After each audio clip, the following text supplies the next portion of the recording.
The Remarkable People Podcast. Check it out.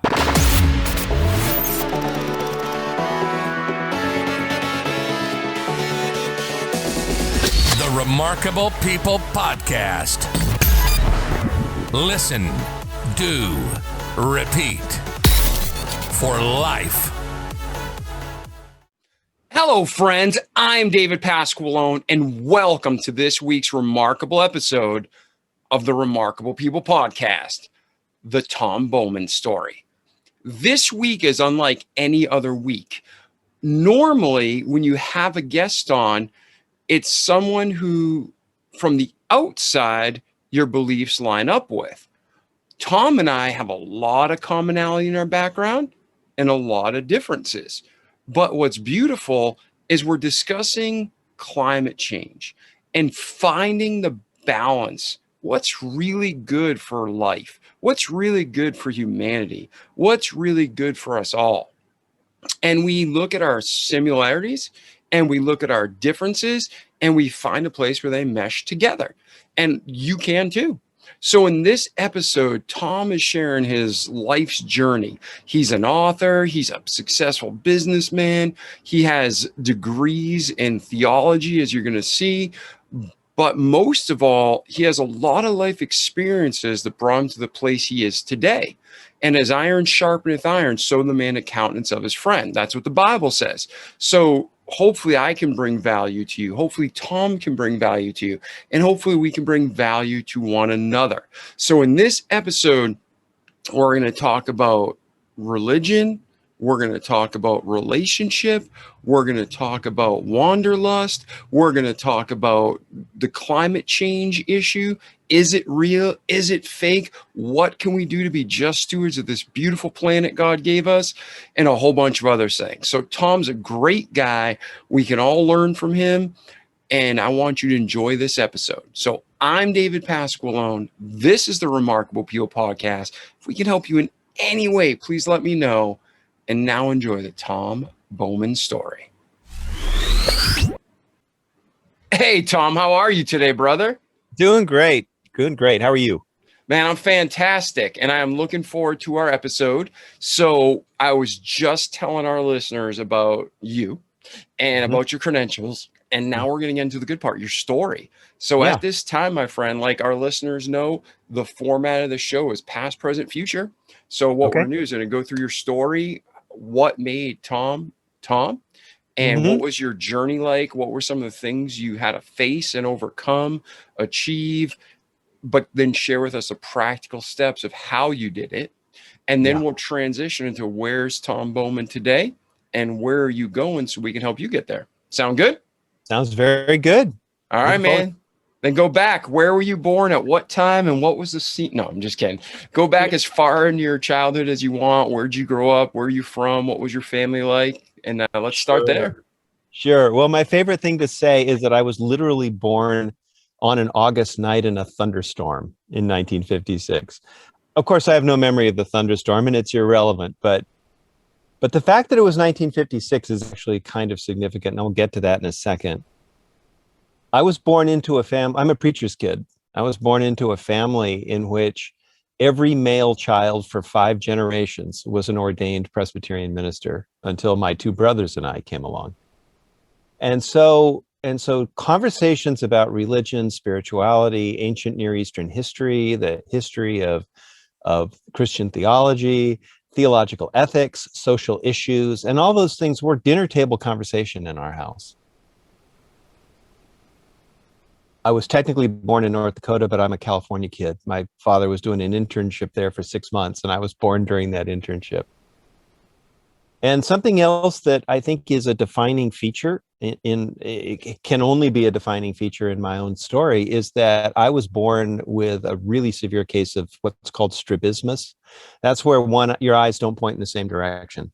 And by the time I was 18 months old, I'd had 3 surgeries to try to straighten them so that the hope is that the brain will fuse the images from both eyes and you'll have normal depth perception just like anybody else. But at least at that time, it didn't work so well. So I don't have depth perception. I never did. And that is a whole host of of challenges for a family and for the person who has it, especially when because you have it from birth, you're a child, you don't have the cognitive skills, you have to develop all you're developing, right? And so you don't have any of that. And I think part of my own journey has been the relentless drive to overcome that in a million different ways. So there's a few things to start with. Yeah. Now, growing up in a preacher's home, how many brothers and sisters did you say you had? Yeah, I have two brothers, no sisters. I'm the middle child. Okay, so two brothers, no sisters. And were you you said Presbyterian, was it more of a fundamental home where it was? No. In fact, quite the opposite. My father was a mystic, really, and he was very ecumenical. His father, my grandfather, ran a theological college in India for 16 years and wrote something like 30 scholarly books. He was one of the guys who did archaeology and linguistic analysis to try to get to the history of the Gospels and who wrote them. And, it was called, at the time, it was called, in scholarly circles, the quest for the historical Jesus. So my grandfather was all about. And my father was a scholar. He was a college professor professionally, and he was the university chaplain at various times where he worked and did weddings, funerals, and guest sermons.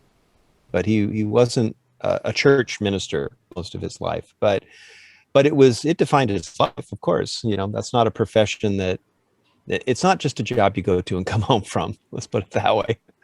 Yeah, no, not at all. So what was the worldview? Was like, did you grow up believing in God, believing in the Bible, or was there questions with that? What was your background there? So yes, we grew up in a household where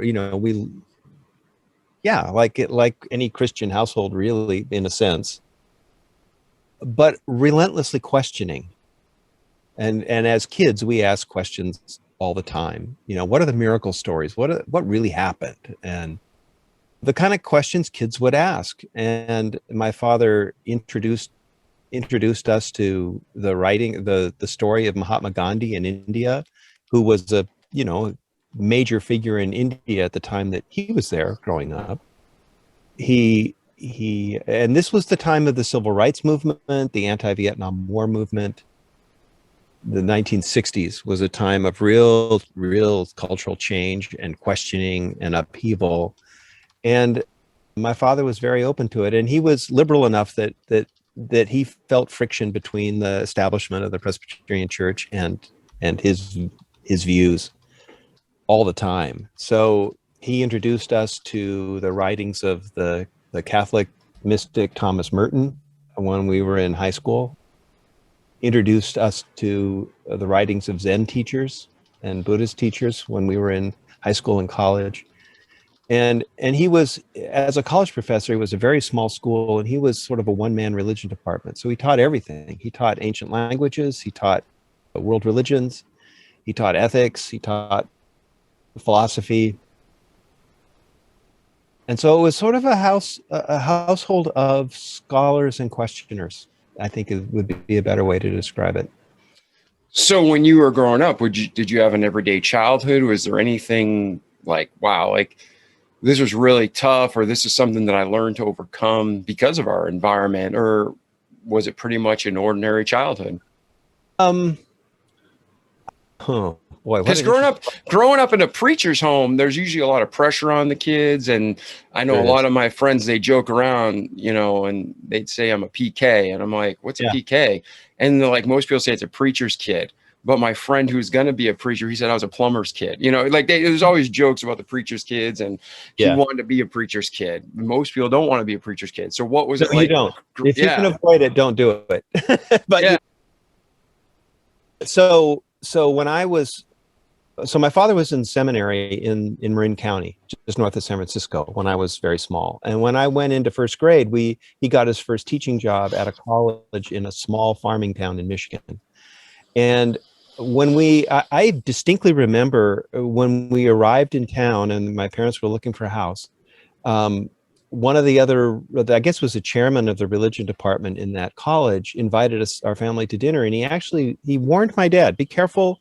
The Presbyterian congregation just ran the Presbyterian minister out of town for being too liberal. And we had come from California, which is a very liberal state by comparison. No. Yes.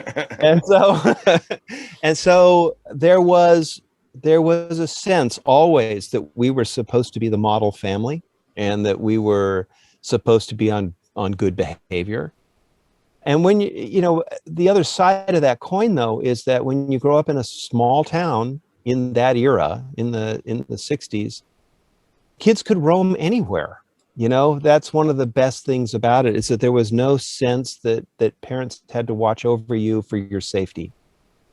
And it being a small town, it's on the edge of the river and it's on the edge of nature, and there was always stuff to explore. But there was, I chafed at the conservative vibe and at the role of being expected to be. I mean, I felt the tension in my parents that they had to be their reputations had to be preserved because we were a preacher's family. We moved back to California, and I didn't really experience that any longer. And my father made some bold decisions. I remember coming home from Sunday school one morning in elementary school. My older brother was probably in 7th grade, and he asked my dad, what's the difference between the stories we're learning about in Sunday school and fairy tales? And I think this was a really wise decision on my father's part. He said, because really most Sunday school teachers don't go through a lot of training, especially in a small town. He said, I think we're going to stop going to Sunday school. And when you guys get older and can appreciate religion on your own terms, that's when you should really confront it and figure out what role it plays in your own lives. That's a pretty remarkable thing to happen. And so when we came to California, I mean, that was really the end of going to church for me, was that moment. And we went to a church a little bit in California when I was in junior high, but not much. And yet we had religious education all the time in my household. It never ended.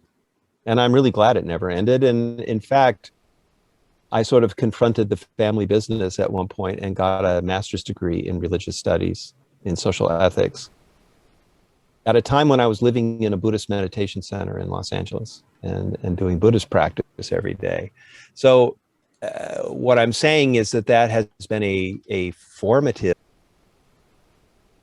part of my life, but I'm not a organization man. Mm-hmm. Like a lot of preachers' kids, if I go to church, I feel kind of queasy.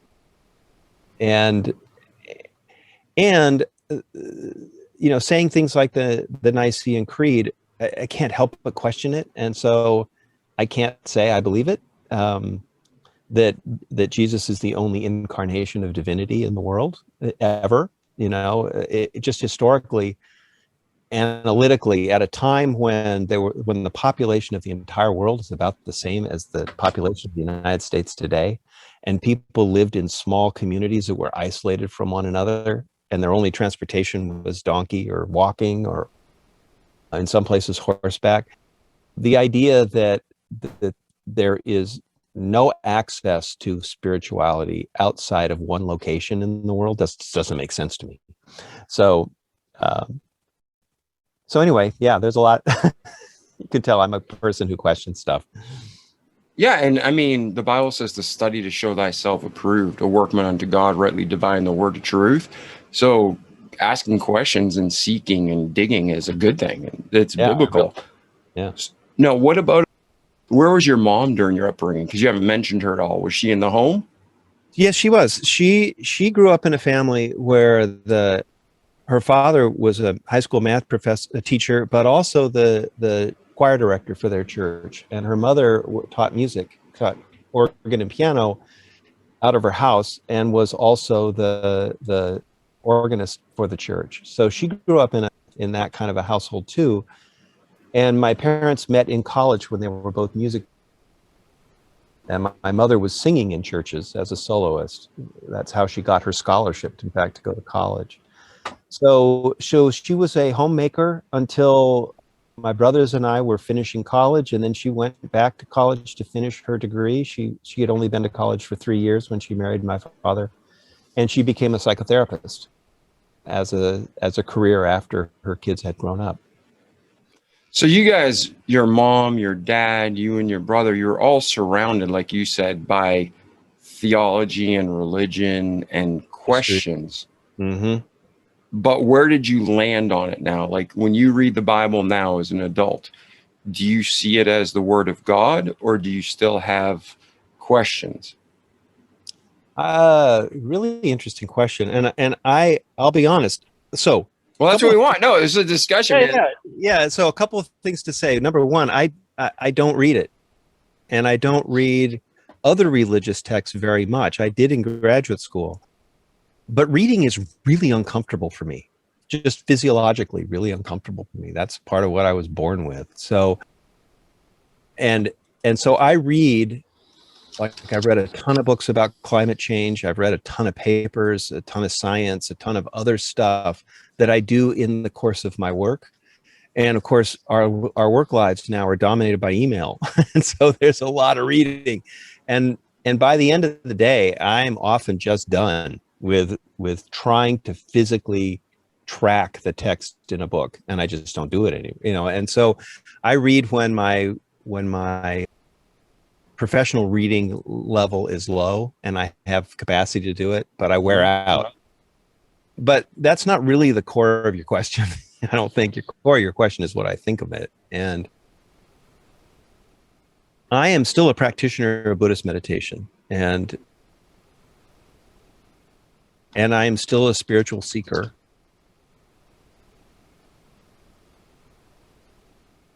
I know a lot about the history of the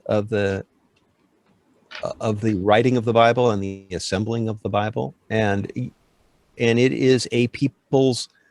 It is it was created over a long period of time, centuries, and my grandfather was on the translation committee for the Revised Standard Version of the New Testament, and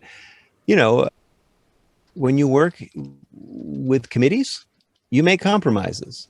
You make interpretations. When you translate from one language to another, you interpret what you're reading, inevitably.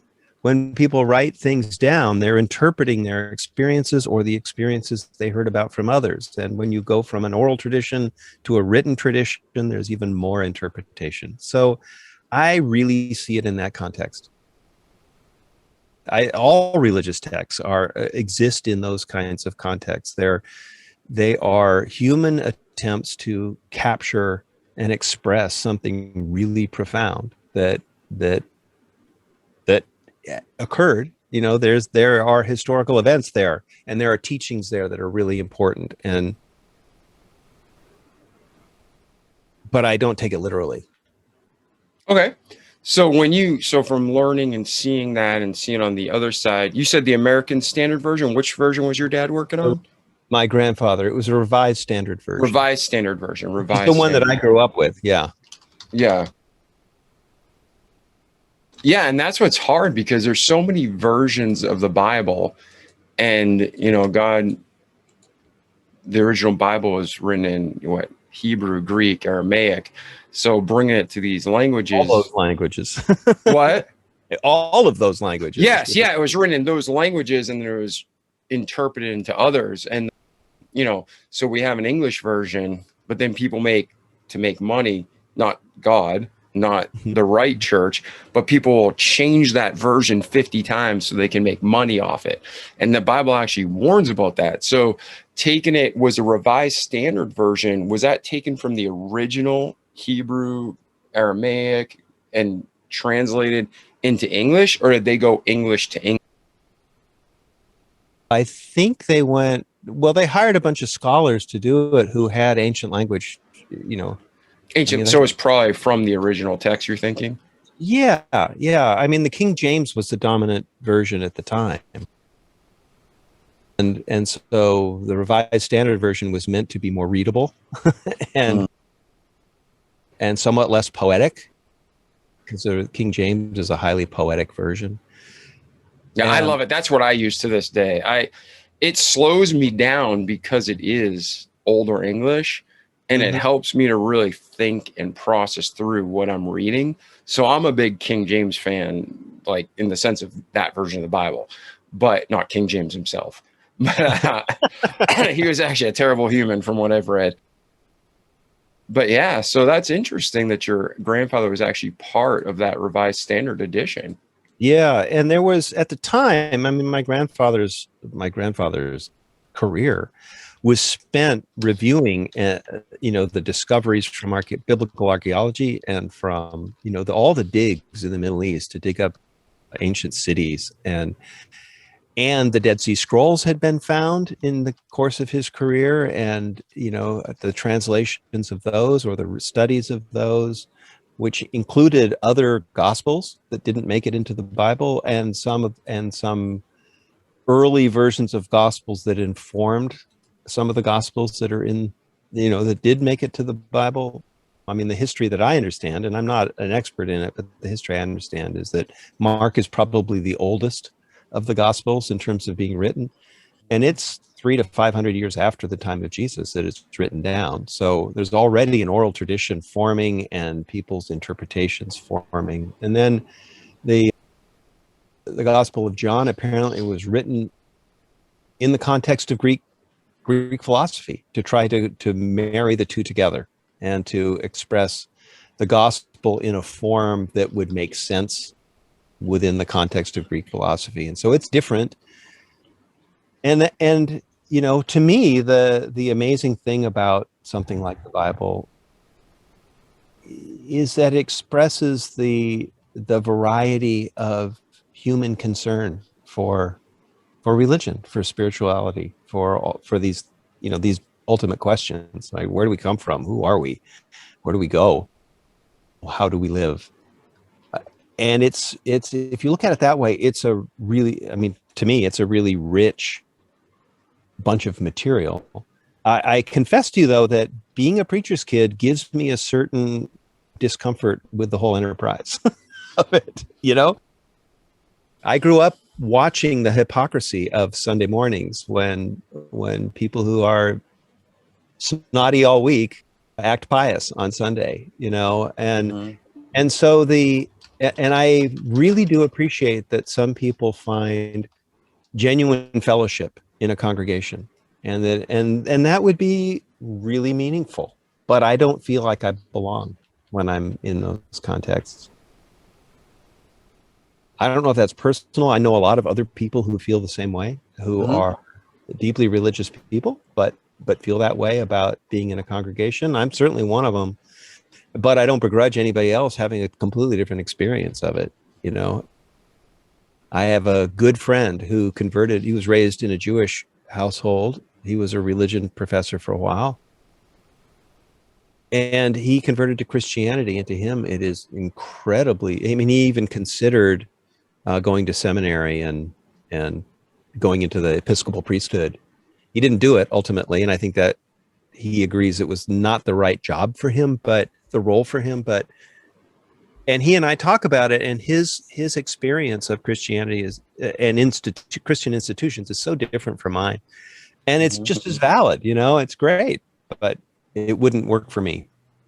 Yeah, and I think that's important for our listeners to recognize, what Tom experienced and what I experienced and what you experience, what everybody experiences is different.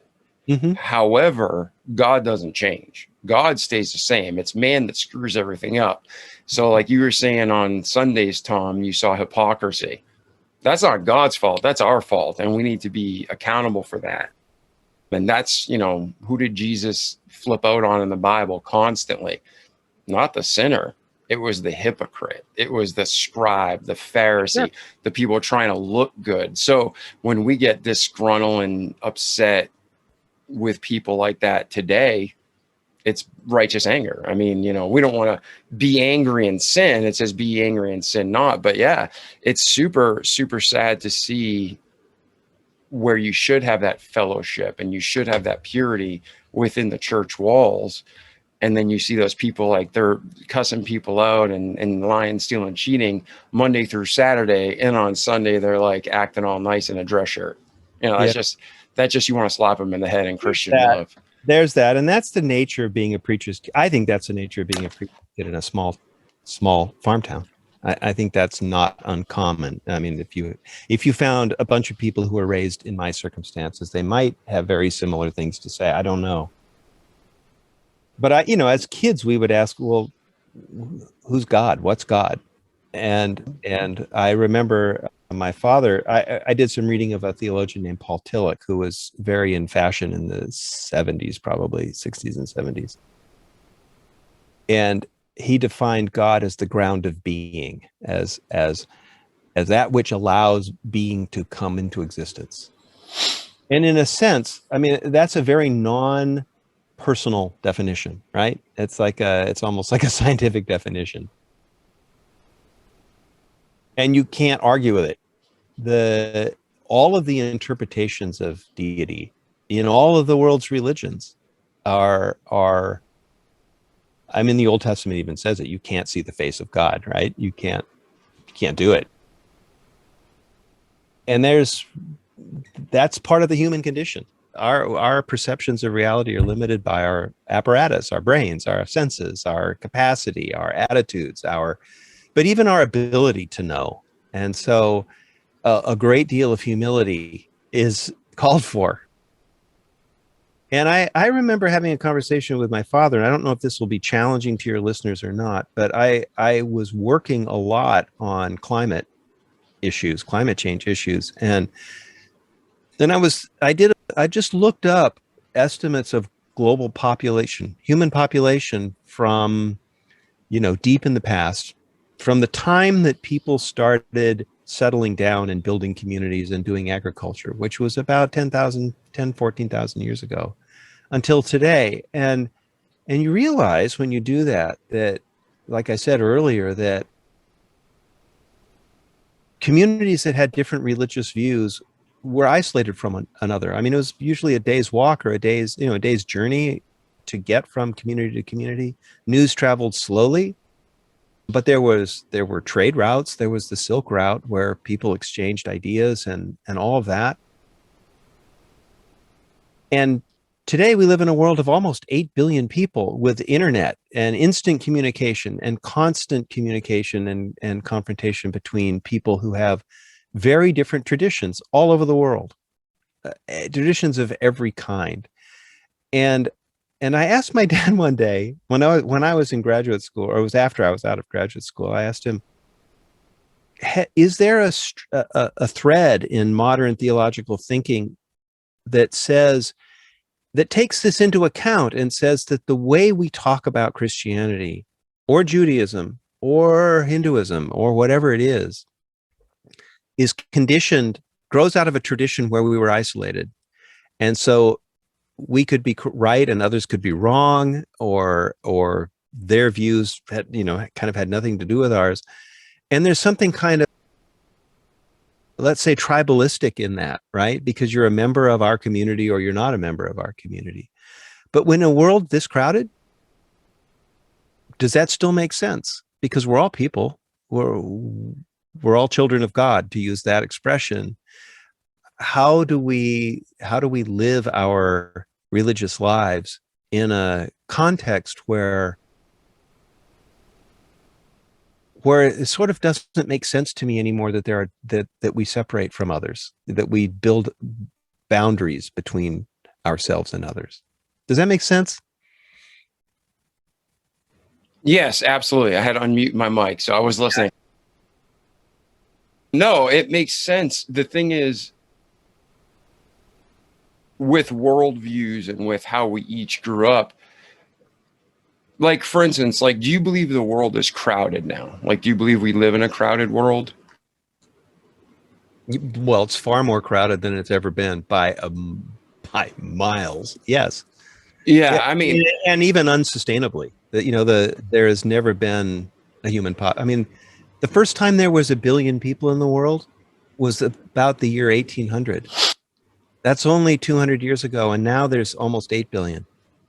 So when I was a little kid and the population reached about 3 billion, and a guy wrote a book called The Population Bomb, and I heard my parents talking about, I just somehow it stuck with me that the world is overcrowded and we won't be able to feed everyone and all of that. And yet we have, but we're doing it in ways that are overtaxing our water supplies, overtaxing our energy supplies. We're doing a lot of environmental harm that's going to lead to famine and conflict and mass migration and all that kind of stuff if we don't clean up our act.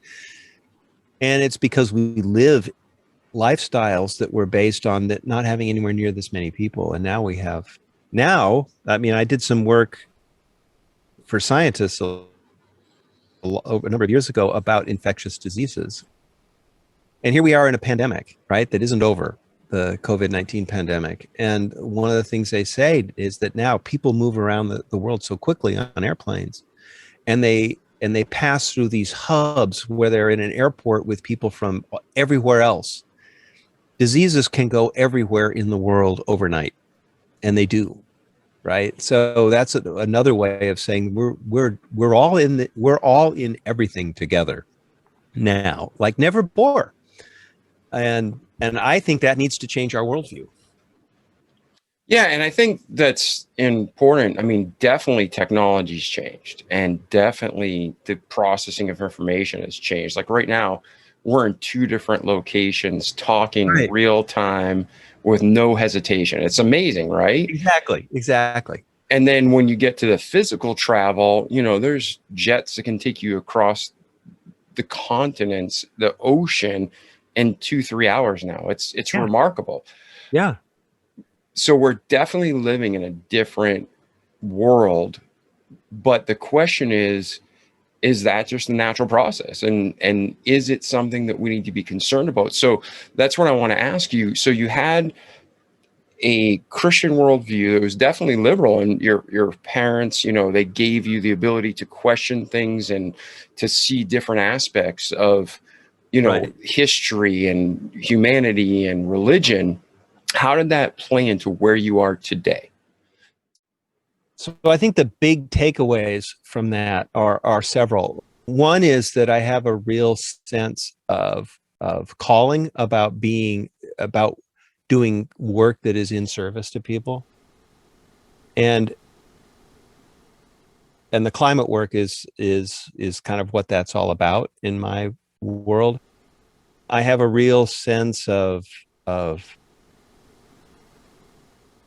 distrust for my own position, of sort of humility about that, because one of the lessons I learned constantly is there's more to learn. There's a lot we don't know. There's a lot we don't see.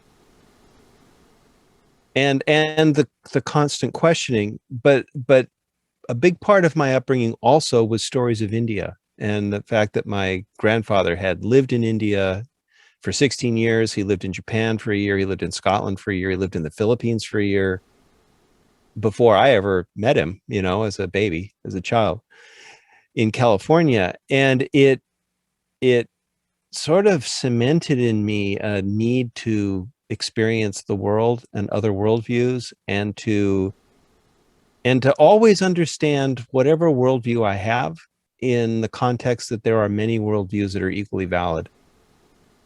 And I really don't put much stock in my own worldview. When I was living at the Buddhist Meditation Center, the teacher was an American Buddhist monk who had been raised Jewish and went to Japan to work on his PhD, and the monks wouldn't let him into the monastery to study unless he became a monk, and so he ordained, and so he was a really brilliant, and still is a really brilliant sort of translator of that tradition for Americans.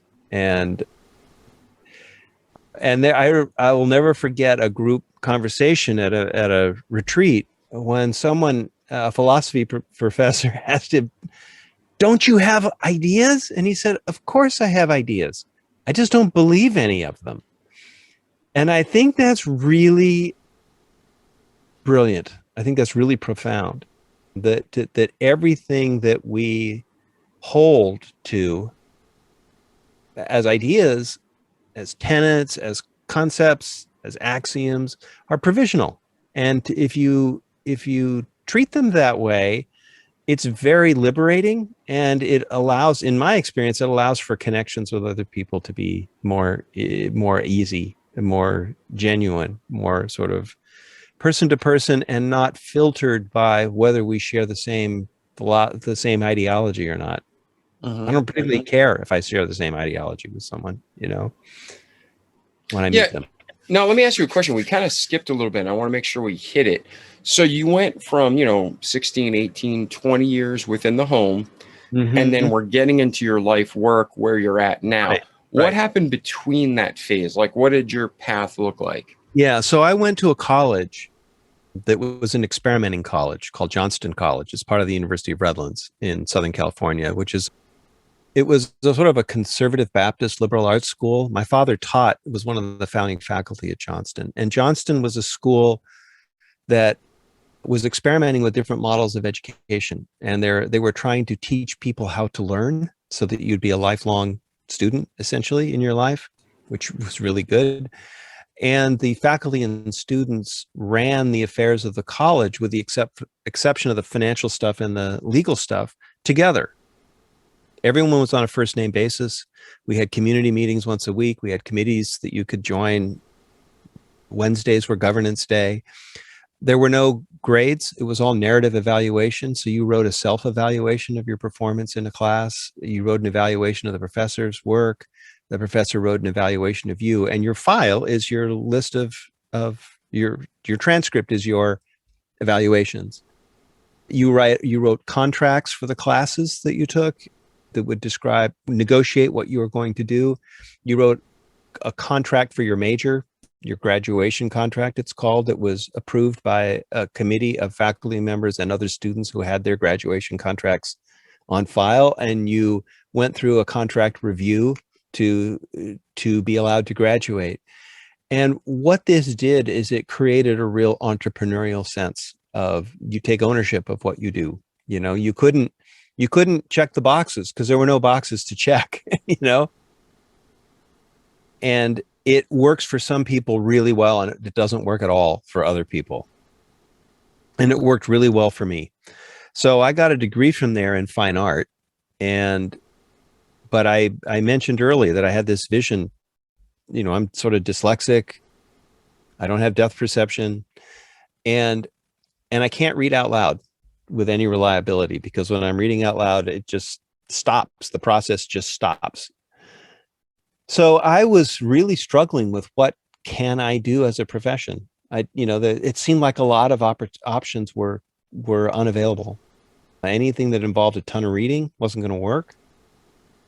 And I moved at that point into Los Angeles through a connection with my younger brother to the International Buddhist Meditation Center, which was founded by a Vietnamese Zen master and it was a really fascinating place, because there were people from every Asian country, every Asian tradition. There were sort of aging hippies there. There were really serious students of Buddhism and meditation. And it also kind of served as a landing place for an awful lot of Vietnamese refugees after the end of the Vietnam War. I was in the last lottery for the Vietnam draft. They didn't take any of us, but I just remember the anxiety that filled our lives that we could be drafted, And so it was a transformative experience in a lot of ways. The meditation practice and teaching was transformational. So was the cross-cultural living with people from a bunch of Asian countries every day was really transformational. And it was in that context that I went to graduate school in religion and decided a master's degree was plenty. It just wasn't going to work for me to turn it into a profession. And I didn't really want to do it, but I wanted to learn what my family was all about. And that was really helpful. And when I got out of that process, I kind of stumbled accidentally into an industry that I ended up working in for a long time, the exhibition industry. I answered an ad, And it was from a small husband and wife owned boutique design office that did museum exhibits, science museum exhibits mainly, but cultural exhibits too. And it was kind of remarkable. It was incredibly creative. These teams were incredibly creative. Every day was different, which I really liked. It brought together I had done construction work. It brought together my skills in construction and experience with that with the kind of intellectual work I had done in graduate school with art, a version of art. And it was really cool. And so I worked there for about six or 8 months, and I moved to San Francisco and worked in a exhibit house. There's a whole industry of companies that build trade show exhibits, and these are shops. They're basically wood and metal shops. And you walk in the morning and there's nothing, and you walk out and there's this incredible, beautiful, complex display with things that are in motion and lighting systems and gorgeous finishes and interesting sculptural shapes. And I did that for a few months, and then I was asked to join a design firm that in Pasadena, California, back here in Southern California, that did really high-end trade show programs and marketing programs. And because of that, and I think this is a really cool part of it, I was on the road for most of a year in Asia on the air show circuit, setting up exhibits. I was in Jakarta for about 6 weeks in Indonesia, which is an incredibly impoverished city where you see millions of people living on the street, and they're getting their water out of the river, which is this slow moving muddy river at that point. And it's also their bathroom, and there are your taxi cab stops, and 24 young boys are surrounding it with their hands out, asking for anything. And you're there at the behest of American corporations that are putting you up in the Hilton and the other Hyatt, the super fancy places where you check in and they know your name already, and the people who clean your room know your name already, and you walk to the restaurant and the maitre d' knows your name already. It's this heady world of being from the developed world, from the pinnacle of the developed world, being treated like almost a god, and being surrounded by people who have literally nothing. And I had so many experiences there that were kind of shattering, of holy cow, what is my place in the world? I spent an equally long period of time in Kuala Lumpur in Malaysia, which is a Muslim country that also has a large Chinese population. And I'm working with local carpenters who don't speak English, and I don't speak Malay or Chinese. And so we're communicating across a language barrier.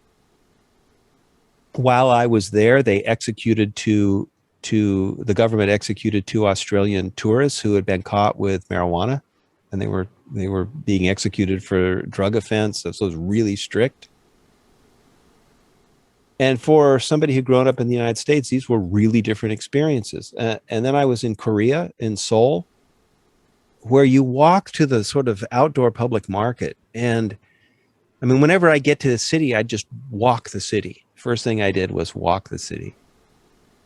And this market where you find things like an entire hog head on a platter that you can buy, and this kind of teeming, we would say unhygienic, teeming, crowded bazaar, like really the bazaars of ancient times, still exist today in Asia and much of the world. And so I was immersed in that for a year.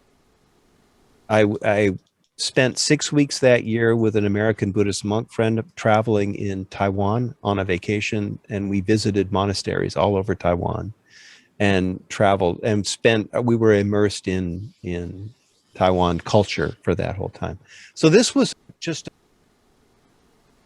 it was fulfilling my wanderlust and my curiosity about what my grandfather's life must have been, and my father's young life must have been like. But it was also sort of blowing my mind about our position as the wealthiest society in the world, the biggest consumers in the world, the nation that throws its weight around more than any other. And as a moral question. Where do I do? Where do I fit? And then you come home to a culture where everybody understands the same idioms and they get your jokes, and it's all very comfortable because it's so familiar. And the economic pressures of life in America are what we respond to. And you're completely removed now from those direct experiences with real poverty. And I mean, the sex trade is common over there because there is so much poverty, and the moral choices become really complex. What is the most compassionate thing I do in this circumstance? And it's complicated. It's really complicated. So I had all that experience. And what year was that? Like when the sex trade, people have buried their head in the sand, and this has been around since the beginning of time, sadly. Sure. But sure. What year are you referring to where you were watching it actively in the Asian countries? Yeah, so that was 1986 that 86. I was in Asia. And there was a night when the trucking company, the shipping company that moved freight from show to show in and out of the countries, took a group of us out to dinner. And what I didn't know when I said, sure, yeah, of course we'll go, is they took us to a bar where the guy gives a signal, and every one of us white males from the first world had a local woman sitting on our lap instantly. Boom. And the expectation is that we were going to take them all home. And I just felt so uncomfortable with that I just gave her some money and said no, at the end as we were leaving. And we left, and there was the walkway in and out, the parking area to get between there and our taxi was just jammed with young men. And it was a press shoulder to shoulder. It felt really, really uncomfortable. And I thought I'd done the right thing. And one of the shipping company guys said, last night, that woman you didn't take back to the hotel, she has no place to go for the night. And that I had no idea, right? And you realize just how powerful poverty is in bending how people live. And in contrast, just how wealthy we are. I mean, we are wealthy beyond anyone's wildest dreams in the history of the world, pretty much. And to me, that means we have a huge obligation to the rest of the world. Yeah, absolutely. And I think also people in the United States who are living on the front lines when I lived at the International Buddhist Meditation Center, this was the collision of the Hispanic neighborhoods and the Black neighborhoods and the Vietnamese neighborhoods. And nobody had any money. Your battery got stolen out of your car every few months, and you'd go to the used battery store and spend $15 and put another battery in your car. And you were recycling your neighbor's batteries, and you got attacked on the street occasionally. I was attacked once by a guy who was on drugs, and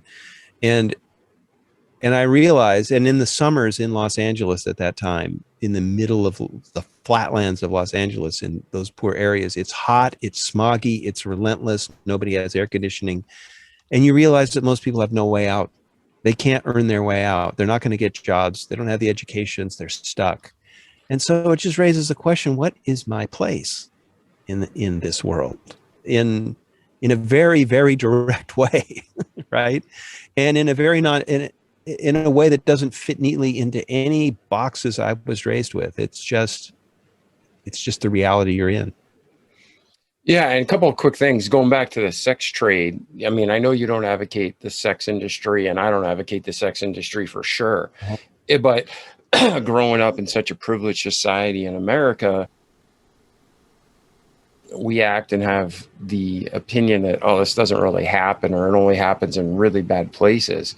But the sad reality is, like, you got the Jeffrey Epsteins and the Clintons and all these people who are going to their little private islands, raping children. And it's in America. You just have these scumbags who have a lot of money hiding it. But the fact is, it's not even that hidden. People just aren't looking. And like you said, in that culture, if that girl went with somebody, as part of her motivation, she'd have a place to sleep, even though it was a terrible circumstance. So it's a global issue, and we definitely definitely need to address it and do what we can to change it. And like you said, you were trying to change it and help and give her money. And yet you're like, now looking back, you'd be like, okay, we'll come back to my place. You sleep on the bed, I'll sleep on the couch and not touch her. So it's just, what do you do, And it's like, well, what it tells you is that, what it told me is that that desperation leads to all kinds of solutions, right? I mean, imagine, they say that in cities like Sao Paulo, one of the biggest cities in the world, where the slums are endless, and there is an underground economy there that people use to survive, that's below the level of the official economy. And when I lived in central Los Angeles in the 80s, there was sort of a underground economy there too. It's everywhere. And so there's a combination of things that we're talking about. There is sort of the moral depravity of people who are in positions of power to take advantage of someone else. That's the part that we all know is horrendous. But there's another part of it too, which is that the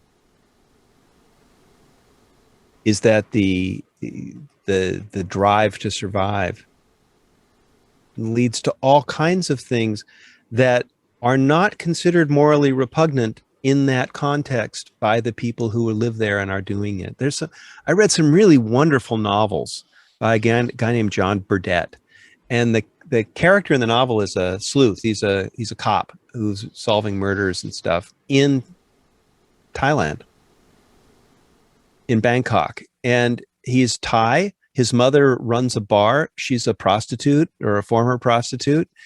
And all of this is just the milieu, she's a good person. She's a wonderful person. There's no sense that she's doing something she shouldn't do by being a prostitute, because that's the local economy.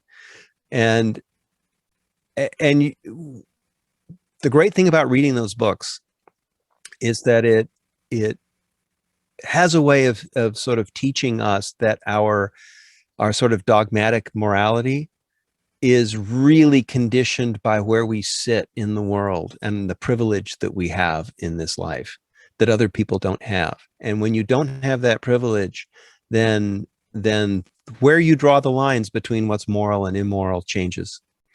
And I've seen it a lot. I've lived in those contexts enough to really get it, to understand it, and not to be judgmental about it. It's easy to be judgmental of guys like Epstein, who was caught, human traffickers and, people who are exploiting others. Yeah, throw the book at them.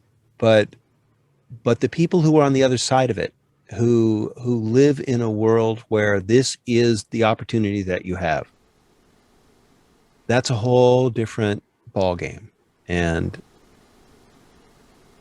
yeah, I guess that's what I can say about it. Yeah, no. And I think that's there's people who, man, you never know what it's like to be in somebody else's shoes, Right.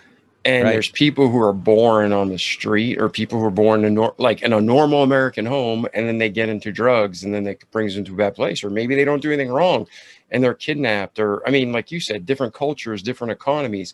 Yeah, I definitely don't want to make someone feel horrible for their survival. Mm-hmm. But I definitely do want to help them find a better way. And we definitely do want to stop these bastards who are enslaving people and who are harming people and doing it just for money and abuse. Yeah. So I think we're on the same page there. But let's transition this into that same, you have a definitely subjective background. I mean, your childhood was subjective.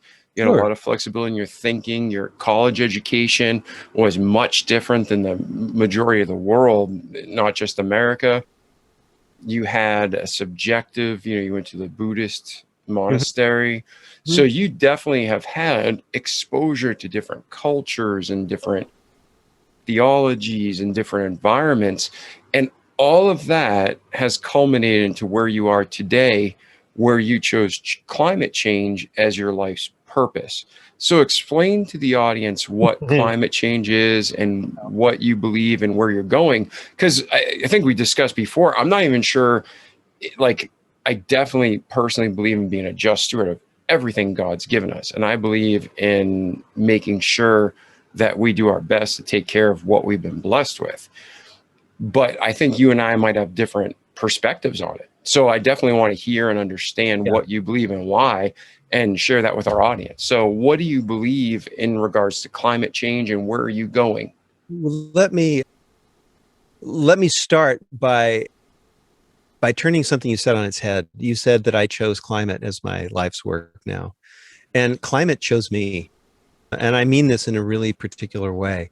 So in the early 2000s, I had done a lot of work in the exhibit design world for electric utility companies. A lot of electric utility companies have energy education centers where they train their customers, but they mostly train architects, building engineers, transportation engineers, and others how to incorporate energy efficiency into their professions.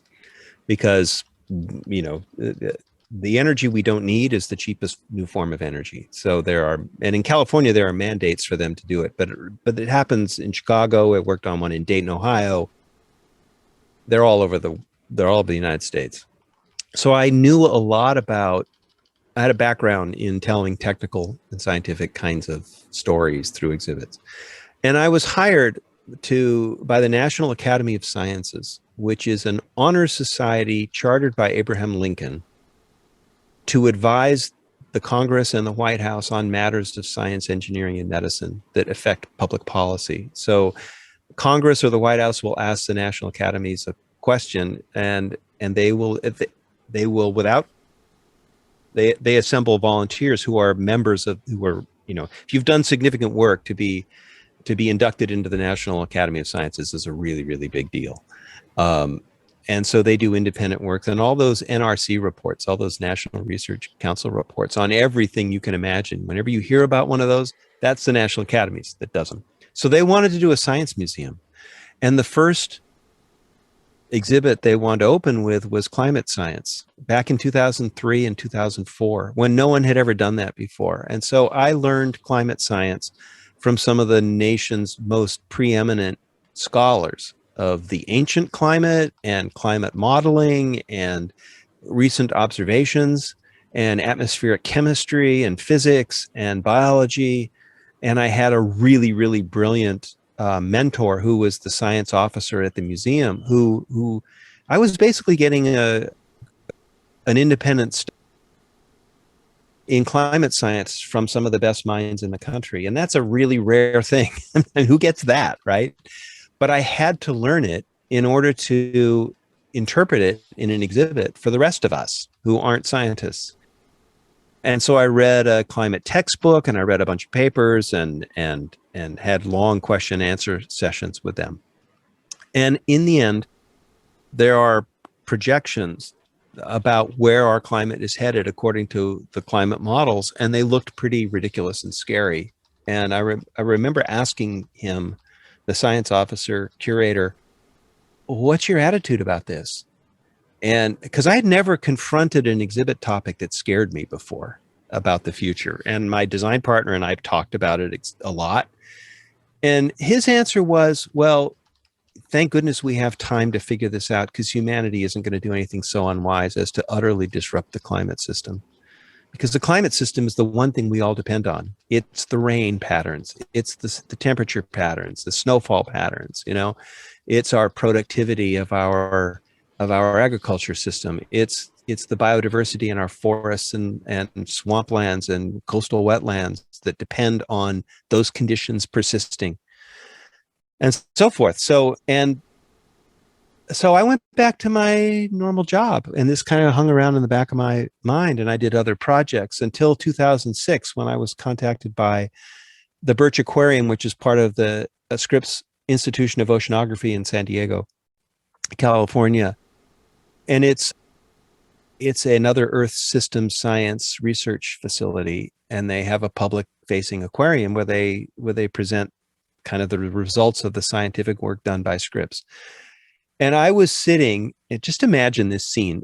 This aquarium's on a bluff overlooking La Jolla Cove, which is this idyllic piece of Southern California beach property. Okay. Looking out at the Pacific, and it's floor to ceiling windows. And they always have the guests sit on the side of the table where you're looking out the windows at how beautiful the Pacific Ocean is that day. And it's just idyllic, right? And we're talking, the science advisor and I, or curator and I are talking. And I said, something they told me at the National Academy stuck with me. They said, pay attention to the oceans, because the oceans are like a giant flywheel. They can absorb so much heat before temperatures start to rise, that once temperatures start rising in the ocean, we're committed to a changing climate for 500 to 1,000 years. Think about that. That's a big, big deal, right? So if you measure warming temperatures in seawater, it means that the climate is going to continue to change for a long time. And she just blithely says, oh, well, we're part of this project that has robotic floats in every ocean in the world. And we've already measured warming in every ocean in the world to a depth of 1,000 meters, 3,000 feet. Think of how much water that is that has warmed up.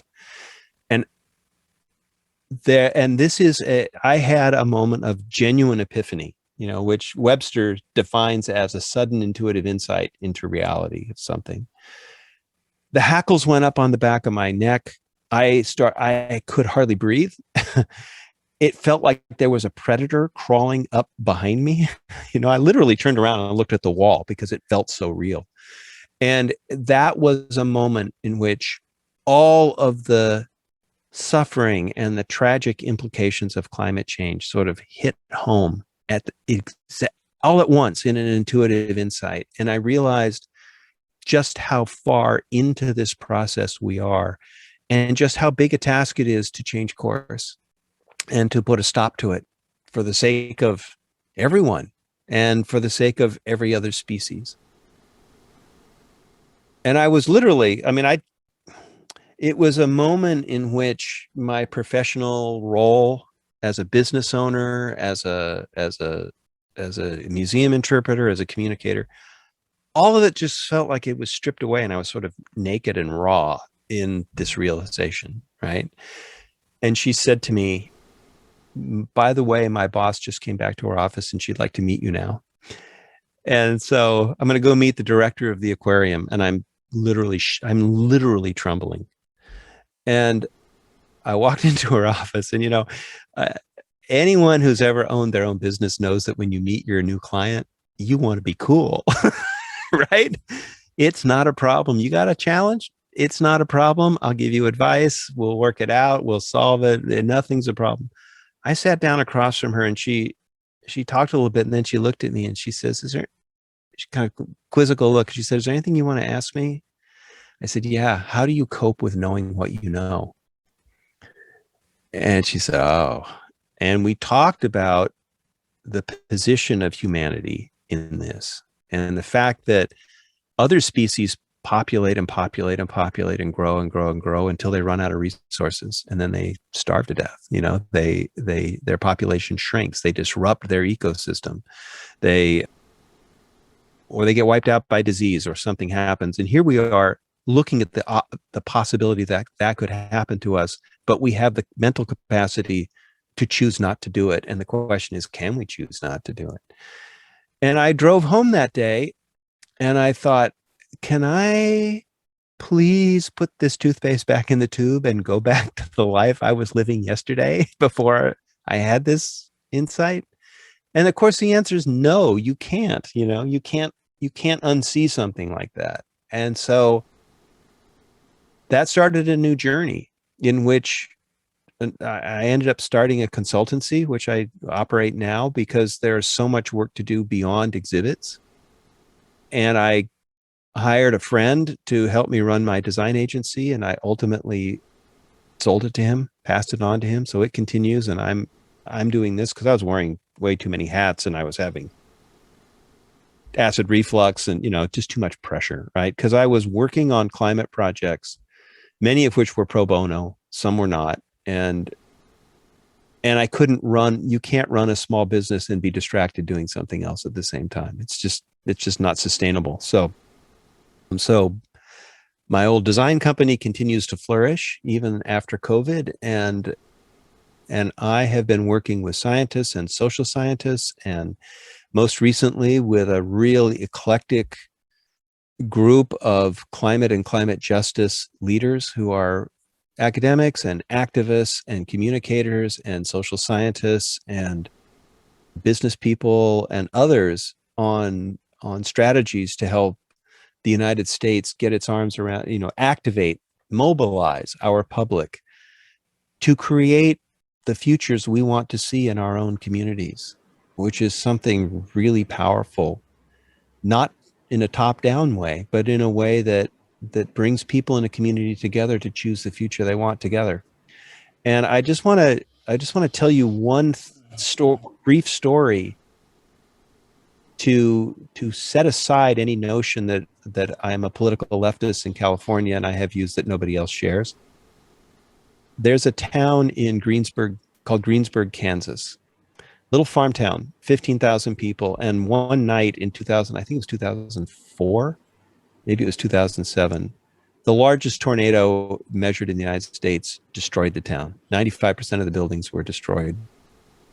And about 11 people lost their lives in the town and in the surrounding community. And the people spread out to find places to stay. And they had to decide whether to rebuild their town. And the governor of Kansas said, why don't you rebuild as a green city? And a nonprofit formed to help people figure out what that means. The city government, they declared it a disaster area, so they had federal and state funding to help them and so forth.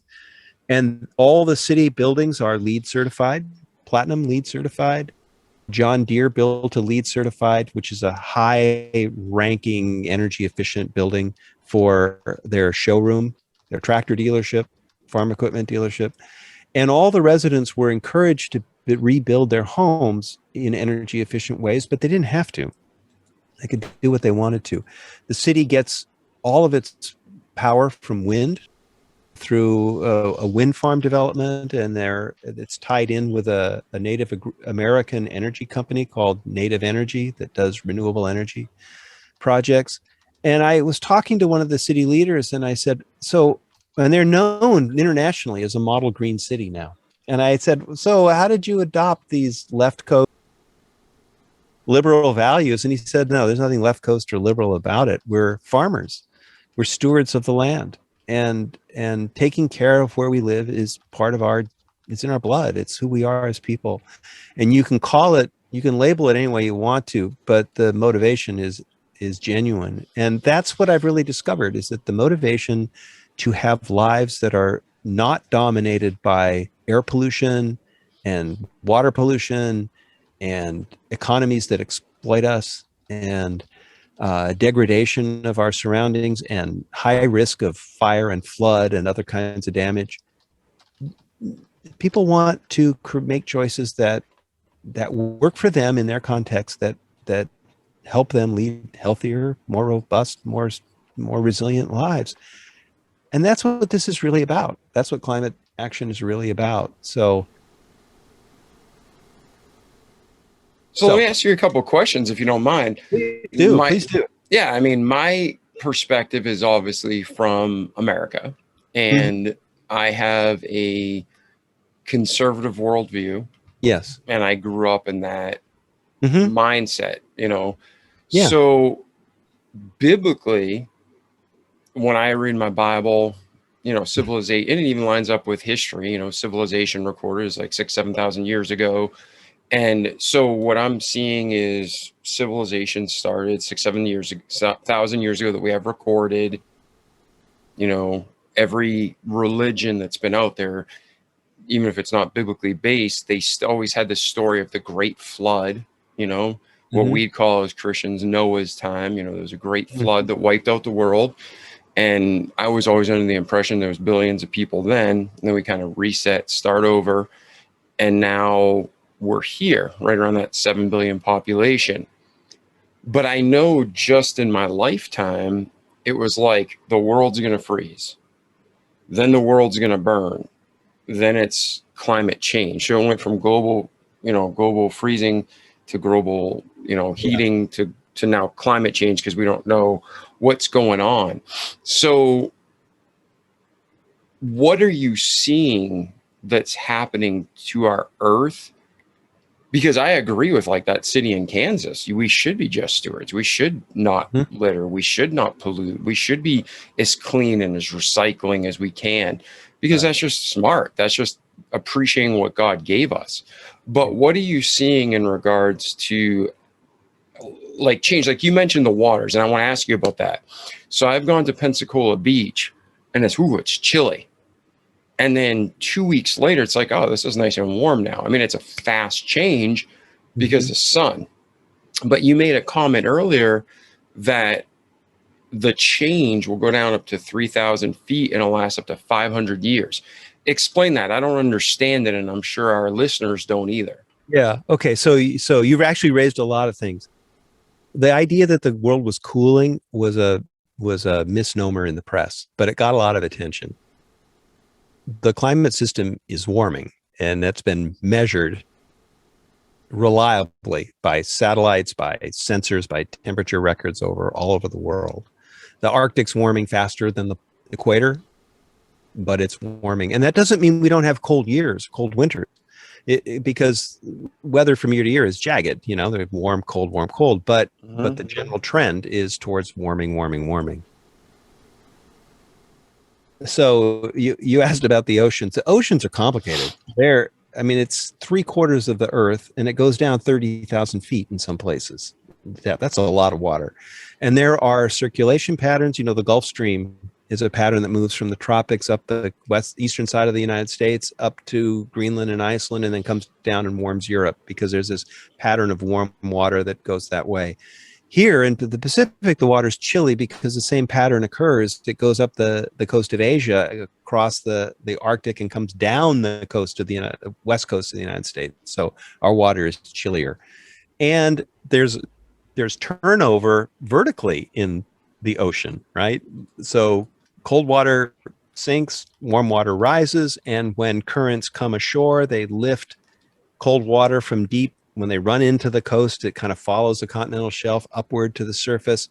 So there's a lot of moving going on in the water, in the same way that there are currents in the atmosphere. So the jet stream and the prevailing winds that go from one direction to another. And it doesn't mean that every day those prevailing winds happen the same way, but they are the prevailing wind patterns. And so what climate is not about today's weather. Climate is about the trends in weather over long periods of time. One scientist I talked to described it as average weather. I like to think of it as sort of the envelope within which all of our weather occurs, right? So I live in California. We have what's called a Mediterranean climate. So we get all of our rainfall and snowfall happens between November and March, and then we're dry pretty much for the rest of the year. We have moderate winters. We have warm to hot summers that are dry. That's our envelope, right?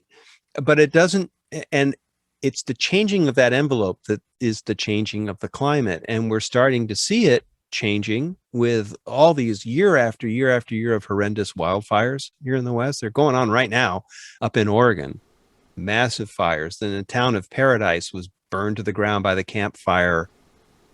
I think it was last year or the year before. Really tragic. Lots of people lost their lives. Everybody lost their homes.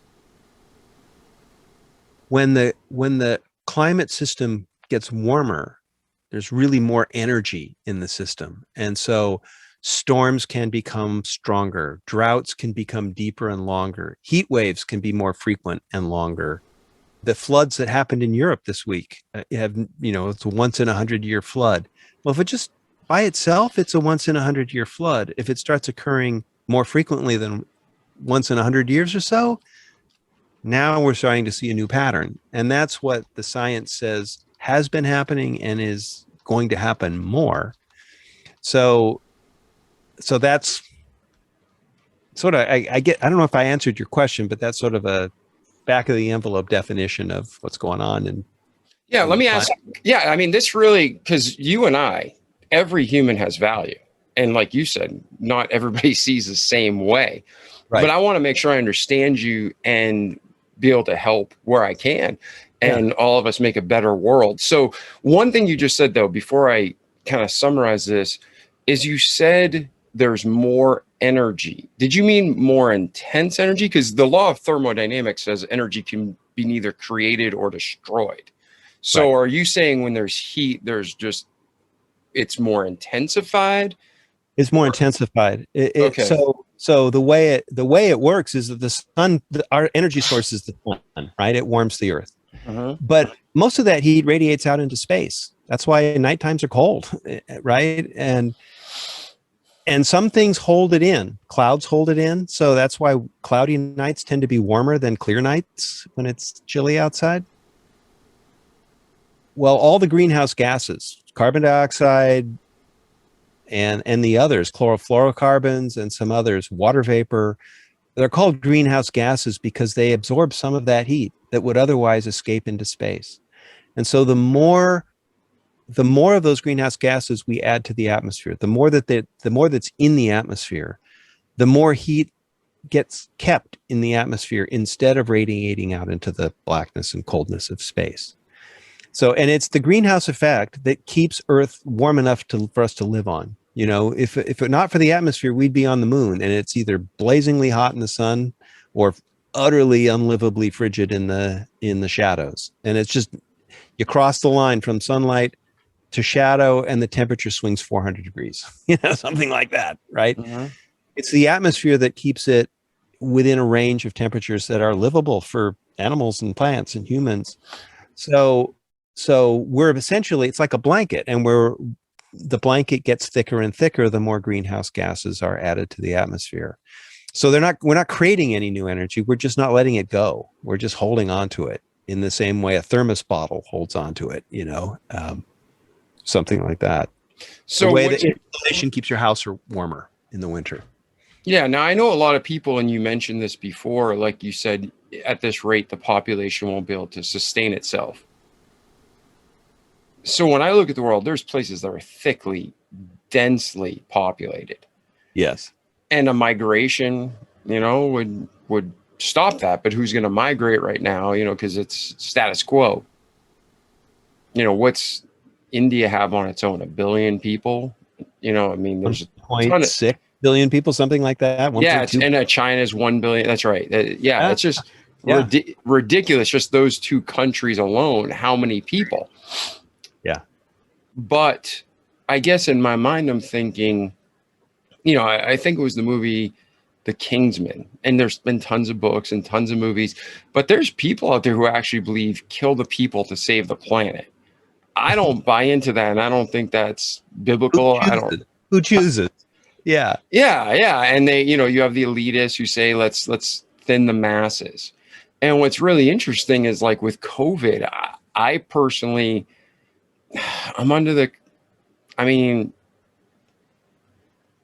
nobody knows the truth but God and the people who did it, but it really looks like I have people who are part of higher level government that I speak with on the medical side, and they're like, this is definitely a man-made virus. Okay. So now the question is, well, who made it and why did they make it? And to what extent is this going to go? So I guess for guys like me and women, mankind, where is the balance, Tom? So where's the balance between saying, let's us be responsible with everything God's given us in the environment, but understand there's going to be natural cycle changes. There's going to be things that happen. Where's that balance? What have you found? Well, if you believe in the stewardship of God's creation, which is the sort of philosophical name for what you're saying, right? That we're supposed to take care of what we've been given and pass it on in better condition than we received it. Then in a way, it's a very practical thing to look at. Are we polluting the water? Are we destroying biodiversity? We shouldn't be doing that, right? Are we creating hardship for other people? And the role of science in this is that it finds evidence of whether of what's causing changes that are a volcano erupts and people lose their lives. And the best we can do with a volcano is to understand where to build a city and where not to build a city, and how best to protect people, and how to give people warning so they can get out of the way, right? That's a natural event that, when we call them, we all understand that act of God events are things that we can't control, and they're tragic, and we do our best to prepare for them. In California here, we have earthquakes. So we have lots of rules about how to build a building so that our buildings will be as safe as they can be. And everybody is encouraged to have an earthquake survival kit in their garage or their basement, or wherever they have it, that's got water and clothes and some canned food. So God forbid something happens, you can survive for a few days, right? So we all understand that category of risk and how to prepare. And then there's the category of risk that the science says we're causing. Coal-fired power plants pollute streams and increase, driving around in a city with a lot of cars and having a lot of industry pollutes the air, and air pollution shortens people's lives. It causes childhood asthma. It keeps people home from work. And it disproportionately harms people in low-income neighborhoods who tend to live closer to freeways, closer to factories, than people have enough money to live at the beach or in the hills or out of town in a suburb where they're not so exposed, right? Well, if we care about taking care of others and taking care of the environment we live in, then our obligation is to find other alternatives that don't cause that kind of harm. And I mean, to me, that's the balance. And how that works is very circumstantial. It depends on where you live, what the circumstances are in your community. My great hope was that more people would continue to work the way we're doing this interview, having this conversation over Zoom, right? Online. Neither one of us traveled to have this conversation. And the surveys showed that something like 60 or 70% of the people who were lucky enough to work at home during the pandemic don't want to go back to the office. And from a pollution point of view, of course, we don't want them to go back to the office, right? Anybody who drives through rush hour in a major city, doesn't matter if it's Los Angeles or Atlanta or Washington, D.C. or New York or anywhere else, doesn't like it. And so I think part of the way I think about climate change is that it's a lens to sort of, and it's a crisis that can push us to do things we really wanted to do anyway in the first place, that we have felt powerless to do something about. I grew up in a smoggy place. I don't want to breathe smog anymore. And I'm sure you don't either. No, I remember visiting LA when I was younger, and it was just, you could literally see a plume of like smoke over the city. Yeah. And it was disgusting. And then, I mean, I used to equate it to, I grew up outside of Boston in Milford, Mass. And when you go to the Boston Garden to watch the Celtics play or the Bruins, it was like a bowl, and you could smoke inside. Right. And by the third period of hockey, you could barely see. And if you looked at all the championships that the Celtics have won and the Bruins have won, at one point those were white and now they were yellow. So it was easy for me to understand the concept of direct action, cause and effect. Like, you smoke, everybody breathes it, everything deteriorates.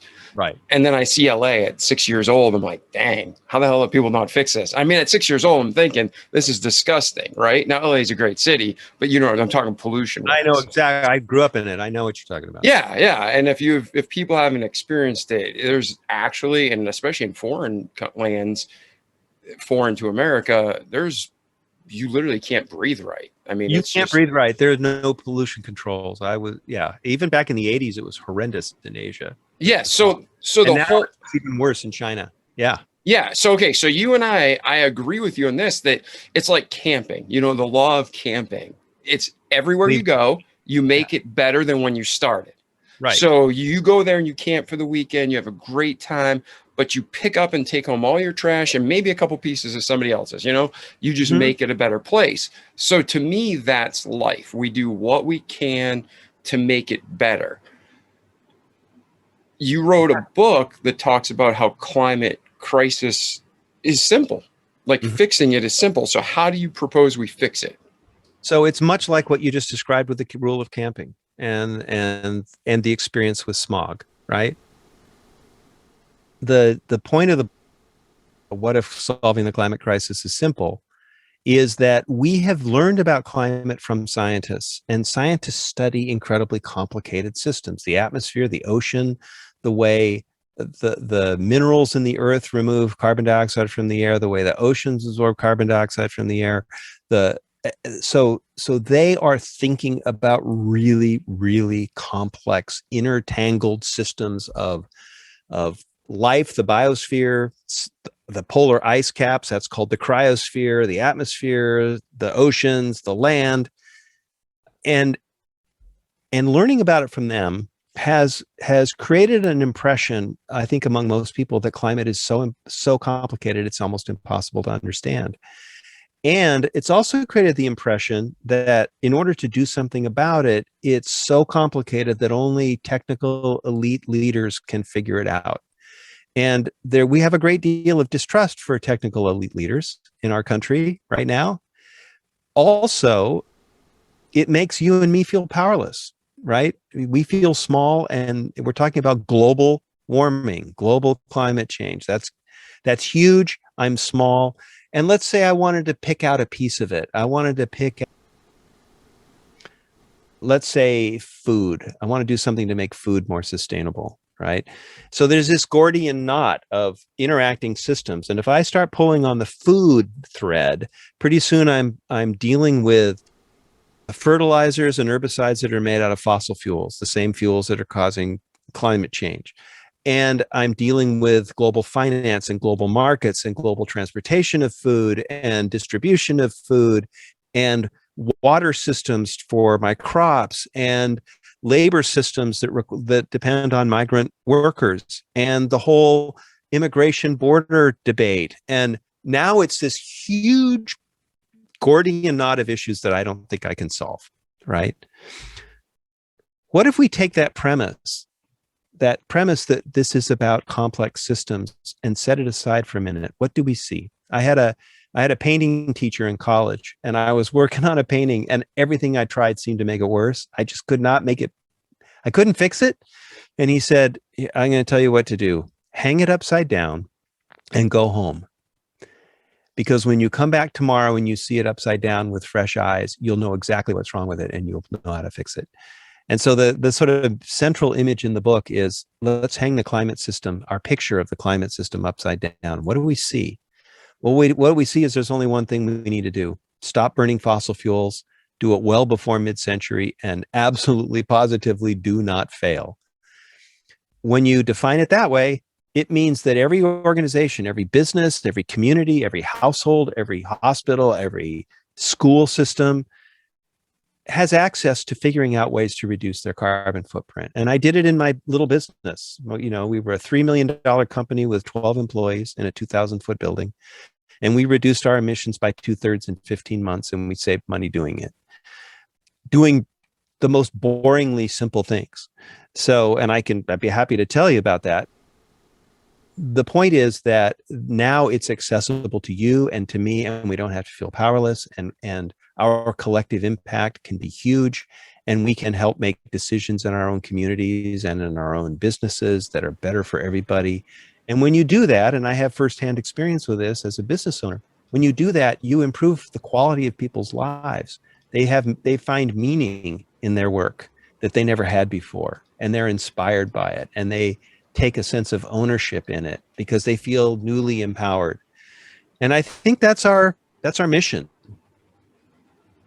Now, talk about fossil fuels. You mentioned that several times today.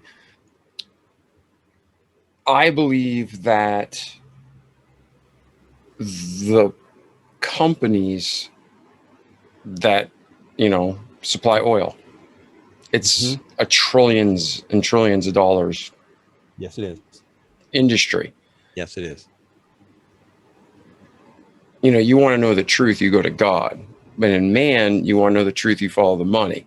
all the money. So the money is just constantly flowing in the beyond trillions over time, but trillions and trillions and trillions a year.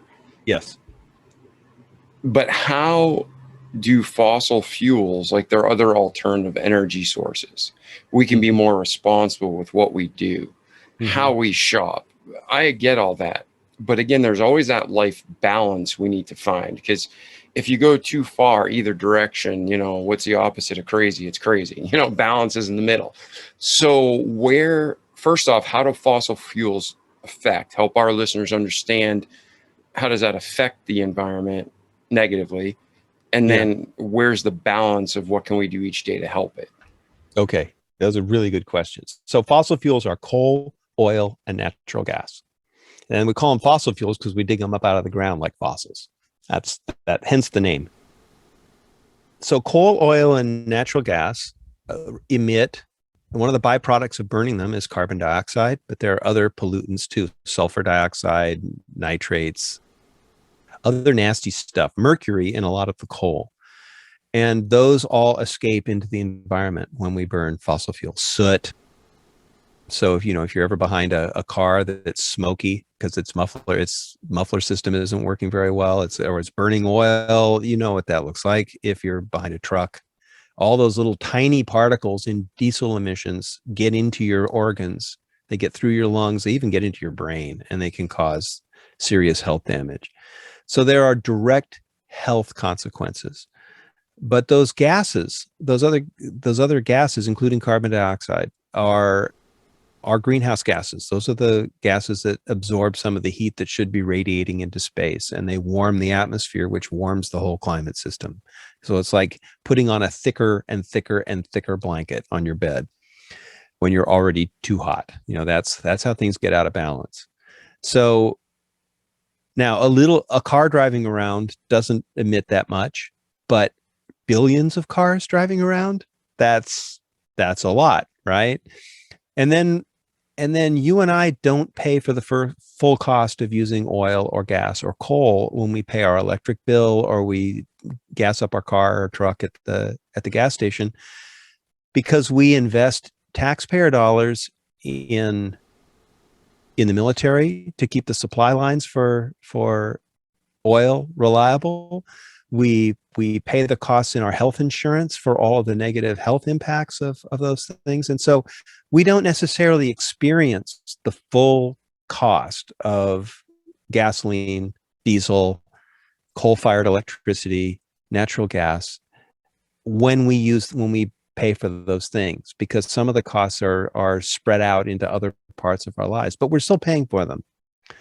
So the amount of carbon dioxide in the atmosphere before the Industrial Revolution, when we started burning coal, oil, and gas in large amounts, was about 280 parts per million. And it had stayed in that range for thousands and thousands of years, certainly for all of recorded history. And the climate has been unusually stable for the span of civilization, the 10,000 years or so, that people have created cities and towns and lived in them. So today, from 280, the amount of carbon dioxide in the atmosphere has increased to over 400 parts per million. That's huge. That's 30% or more increase. I think it's more. I haven't done the arithmetic lately, but and to take something as big as the atmosphere and increase, that's like putting 30% thicker blanket on your bed or a 30% thicker down jacket on you when you're going outside, right? It's going to keep you a whole lot warmer. So if you're used to wearing a long sleeve shirt and you put on a heavy down parka and the weather's warm, it's going to cause you problems. And that's a pretty good analogy for what's happening with burning coal, oil, and gas.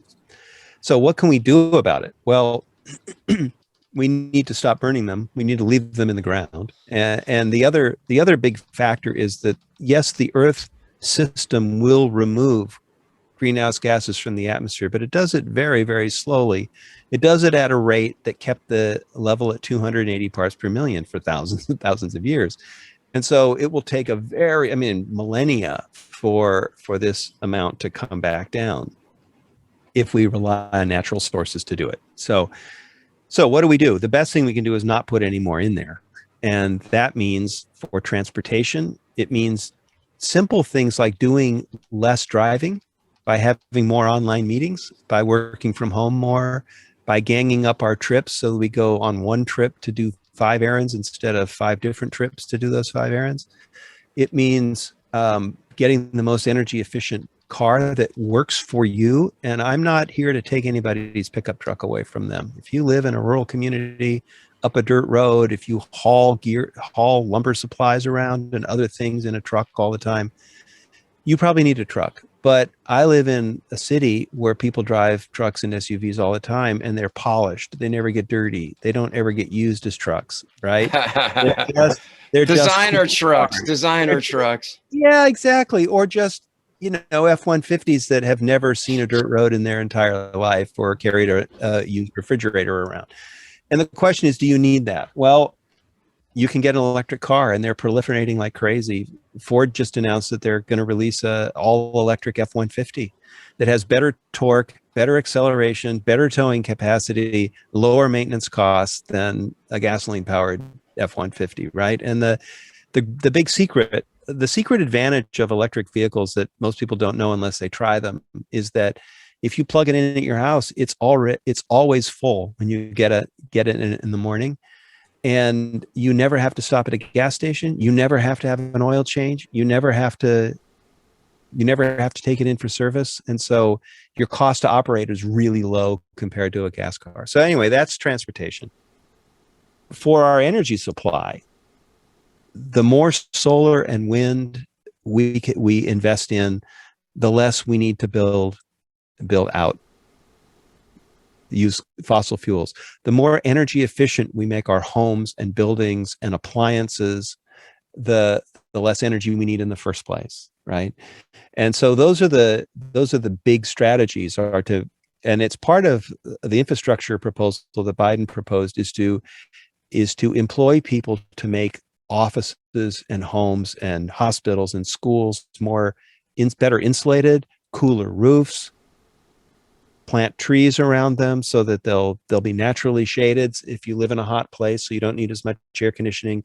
Put ceiling fans in so you can use ceiling fans until it gets really hot, and so you use less air conditioning.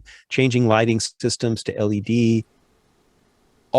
Making heating and air conditioning systems more energy efficient.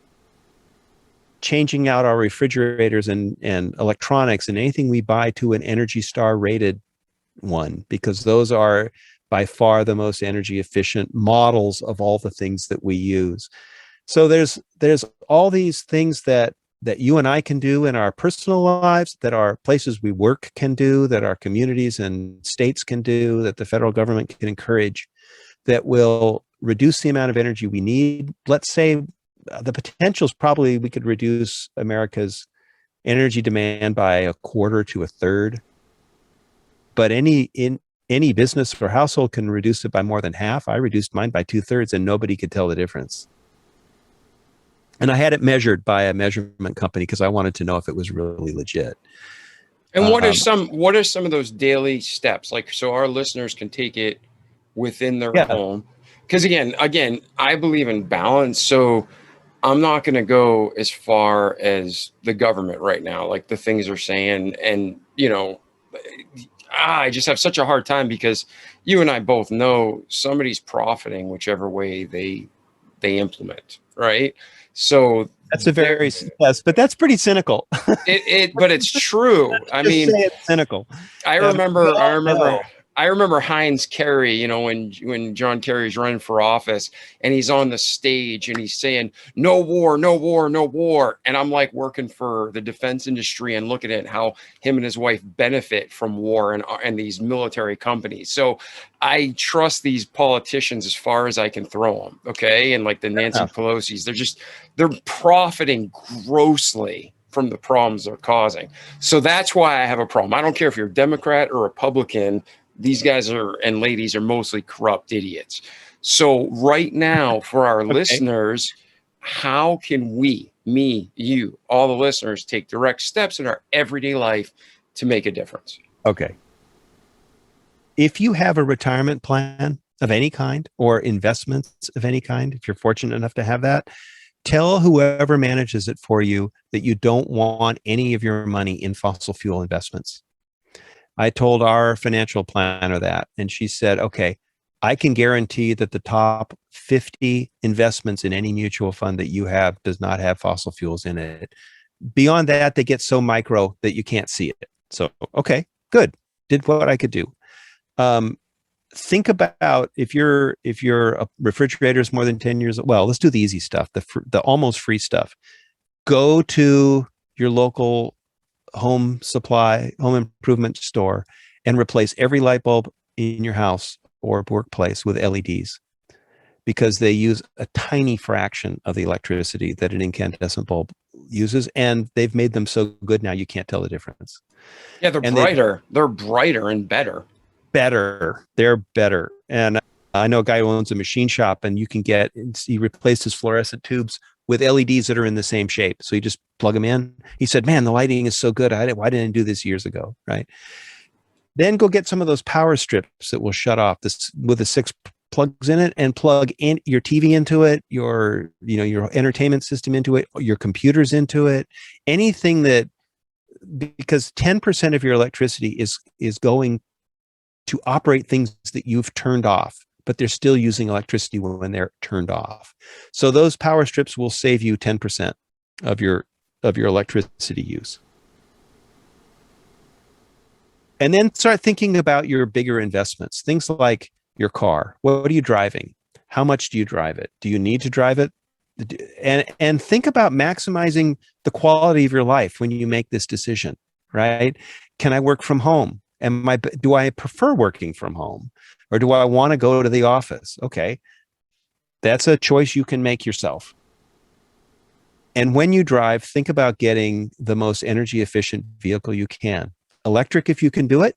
And people say people have to get used to electric. Well, you get used to electric in about a day, because they're so fun to drive, and they're so much better once you do it, that you quickly adapt.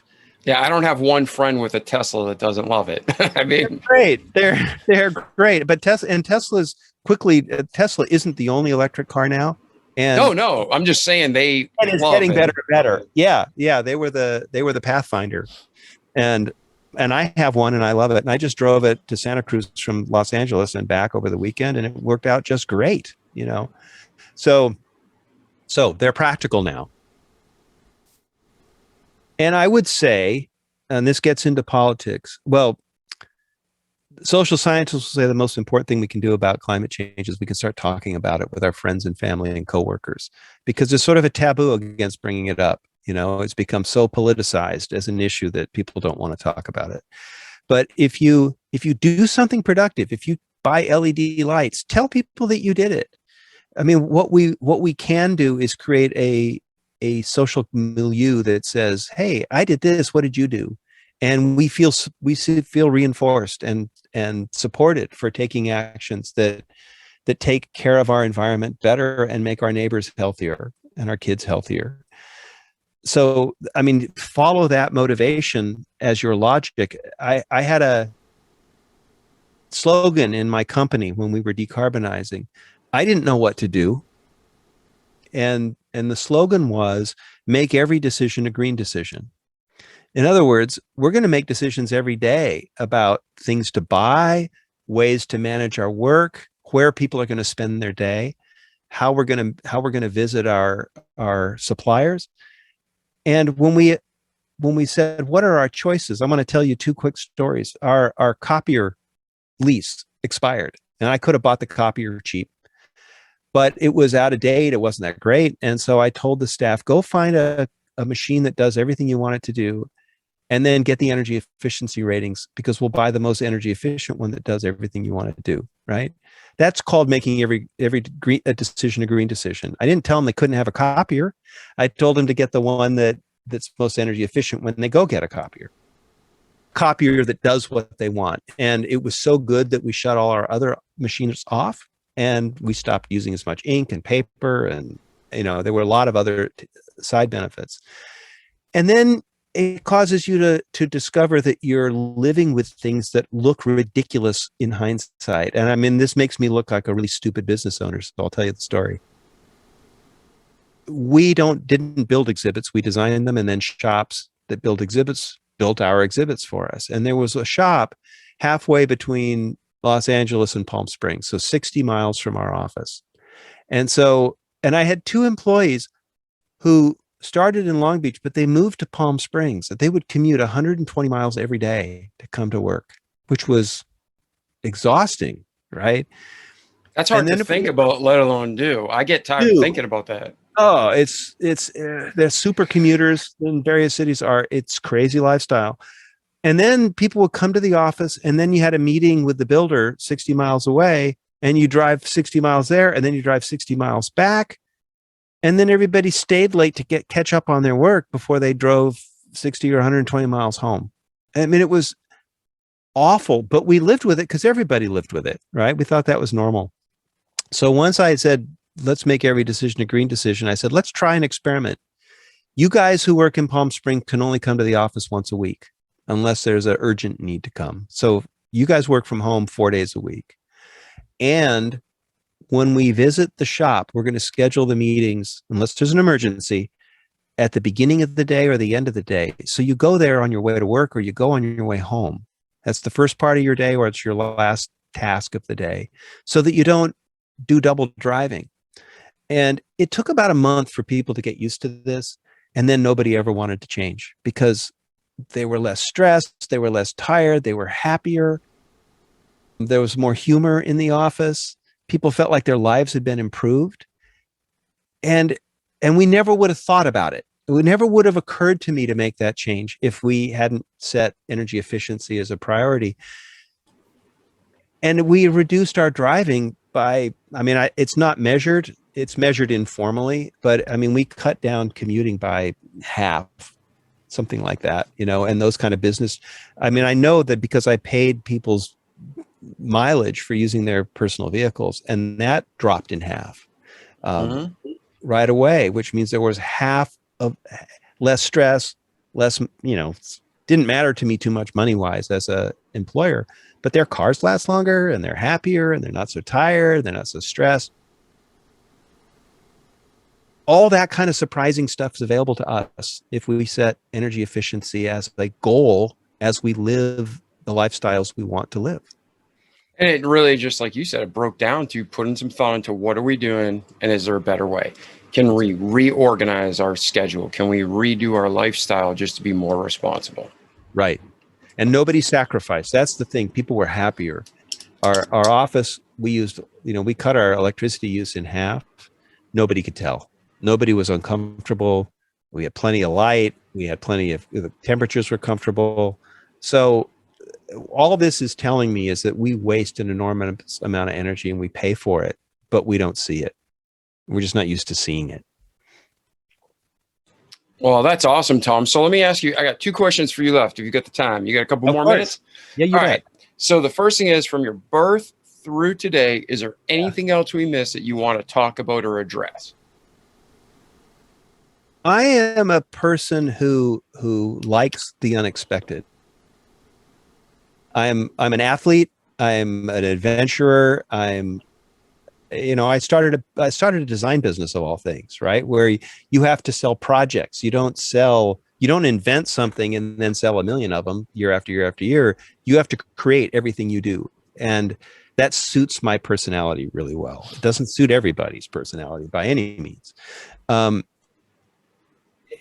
And so I just want to throw that out there, because in addition to having a liberal questioning kind of upbringing, it is also kind of my inherent psychology to live this way and to pursue great challenges. To me, pursuing a great challenge like climate change is insurance that I'm never going to be bored. It's never going to be dull. There's always something useful to do. And most recently, it has put me in introduced me to some of the climate justice leaders in this country who are doing amazing work on racial justice and climate equity, so that so that basically people of color and poor people aren't suffering while you and I are not. And I've started to develop relationships with them, and I find that to be eye-opening and stimulating, and it challenges my comfort zones, and I love to have my comfort zones challenged. So, and I fully understand that lots of people don't like that lifestyle. And so if I help pave the way and make it easier for someone else, that's a good thing. If one of your listeners hears this and says, I'm going to go get LED lights today, and I'm going to tell my neighbor I did it, or I'm going to talk about it at work, that's a good outcome as far as I'm concerned. The climate has gotten better as a result. And I'll just leave it at that. Yeah, no, I think that's fantastic. Now, let me ask you a question. You like to be challenged. We talked a lot about the earth. We talked a lot about theology, religion, relationship. So you're living. We're all going to die. Right. We're saying be as responsible as possible with this earth. Talking about global population and sex trafficking. What's your philosophy of what happens when we die? We close our eyes, boom, lights out on this earth. What happens next that you believe? So I've thought a lot about that, and I know that the answer is we don't know. I don't know. I work to become more liberated in the sense that I worry less and live more. And I know that what happens to me when I die is the same thing that happens to everybody else. And to me, there's a lot of comfort in that. If we all go to heaven and we live on in an afterlife, terrific. If we close our eyes and it's lights out, we don't really know. Right? But it's not different from anyone else. And that's good. That's a good thing. But coming from a theological background, the alternative, though, to an eternity with God is an eternity in torment in hell.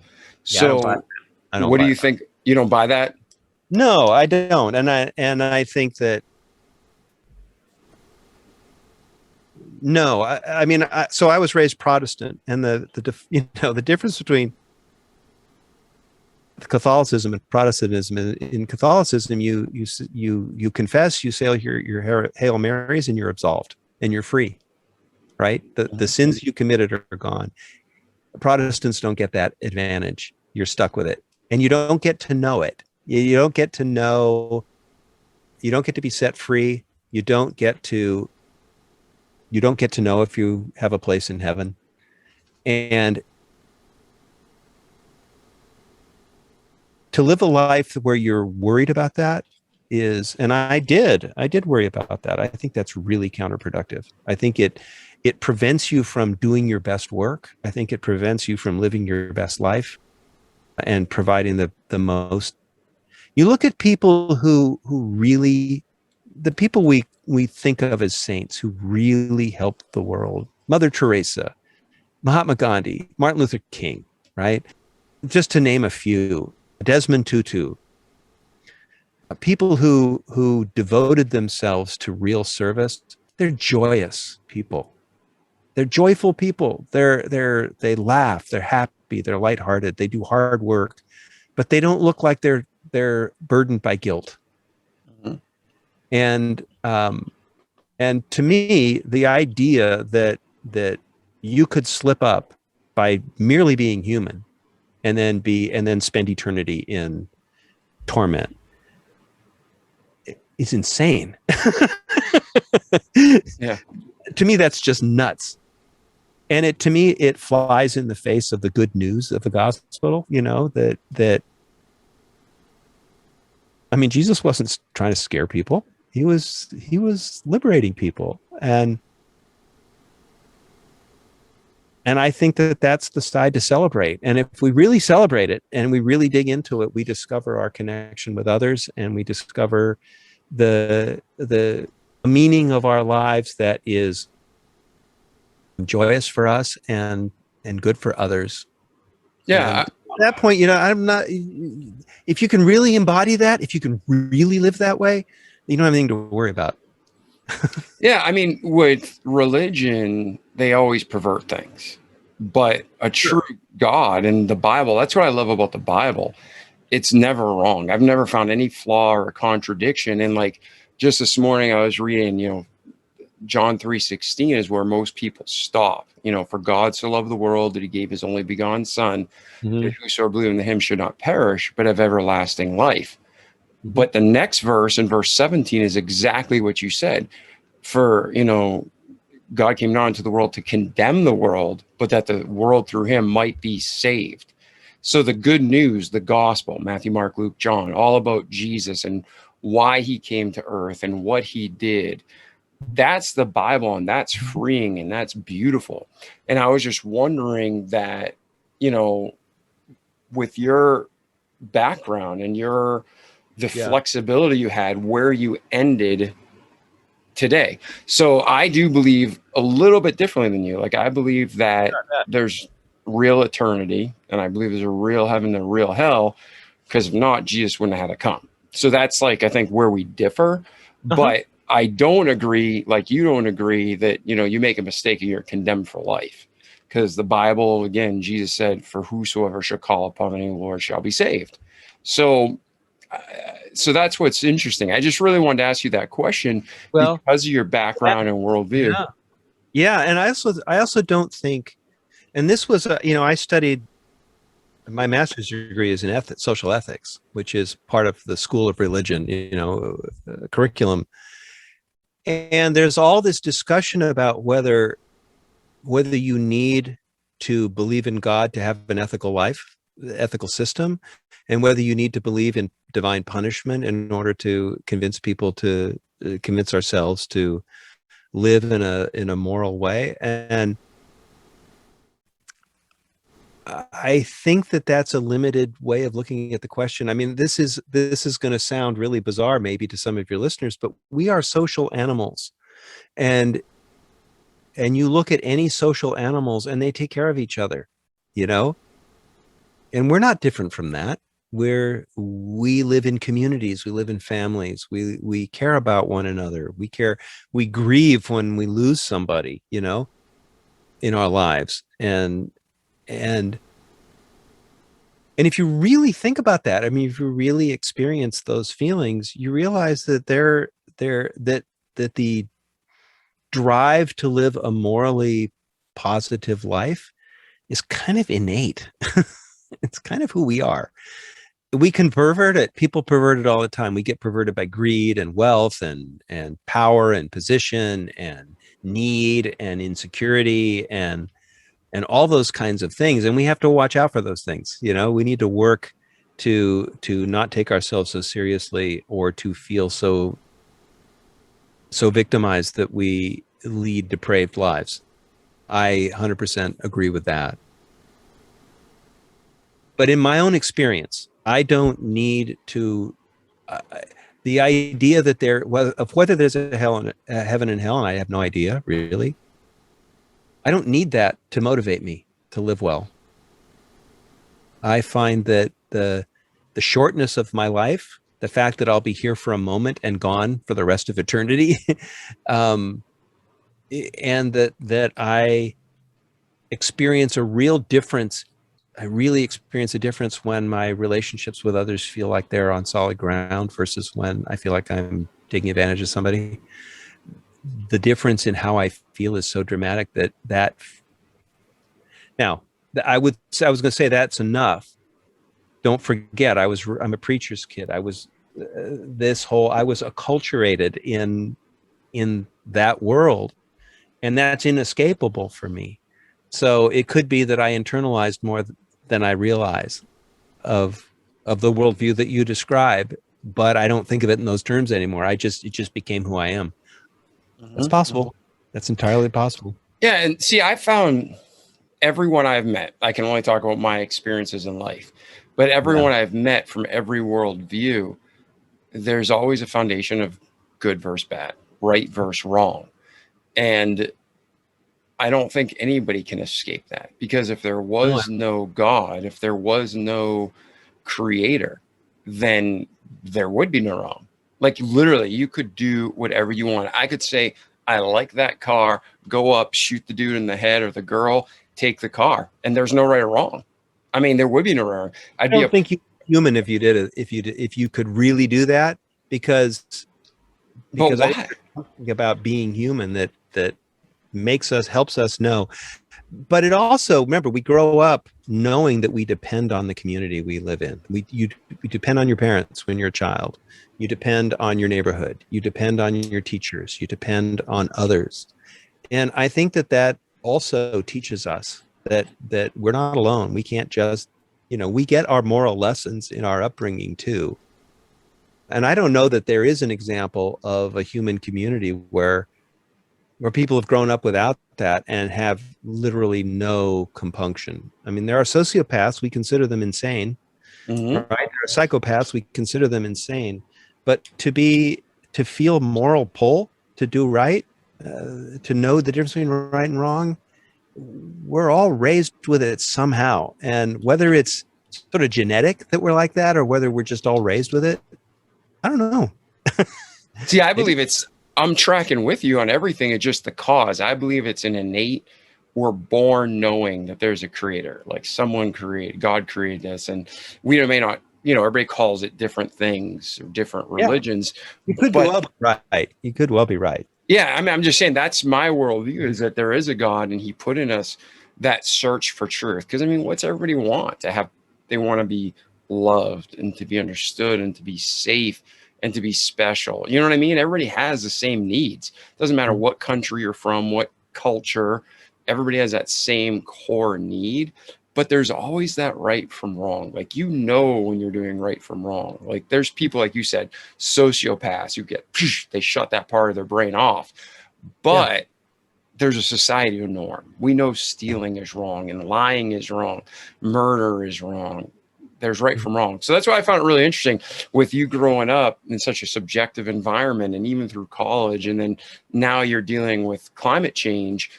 You have a lot of people, I assume from what I've seen in climate change, that are really on the far left. And what you and I have talked about this whole time is finding balance where all of us can work together to make the world a better place. But I've noticed like a lot of people that are supporting climate change are on the far left. So that's what makes it hard for me and people like me to join in the cause, because I don't agree with so many other things they agree in. But with you and I, we're saying, hey, don't be an idiot. Don't litter. Don't waste. Don't make expenditures you don't need to make. Don't burn fuel you don't need to burn. And these are all good things. Yeah. So thank you for your time today, brother. Yeah, I think the message about climate change I want to get out there is that climate change isn't about whether you're on the left or the right. It's about the climate is changing. It's harmful for all of us. What do you want to do about it in the context of your belief system and where you live and the values you live by to make the world a better place? It might be different from what I do, but if we're both doing that, we're making the world a better place. That's what counts. Yep. And again, if you believe in climate change or not, I'm playing devil's advocate here, but if somebody's like, I don't believe in climate change, okay, well, you still can be a better person every day. Like my definition, if I wrote, what I think's happening with the world and what you wrote and what 1,000 people write, what they think's happening, those are all going to be different.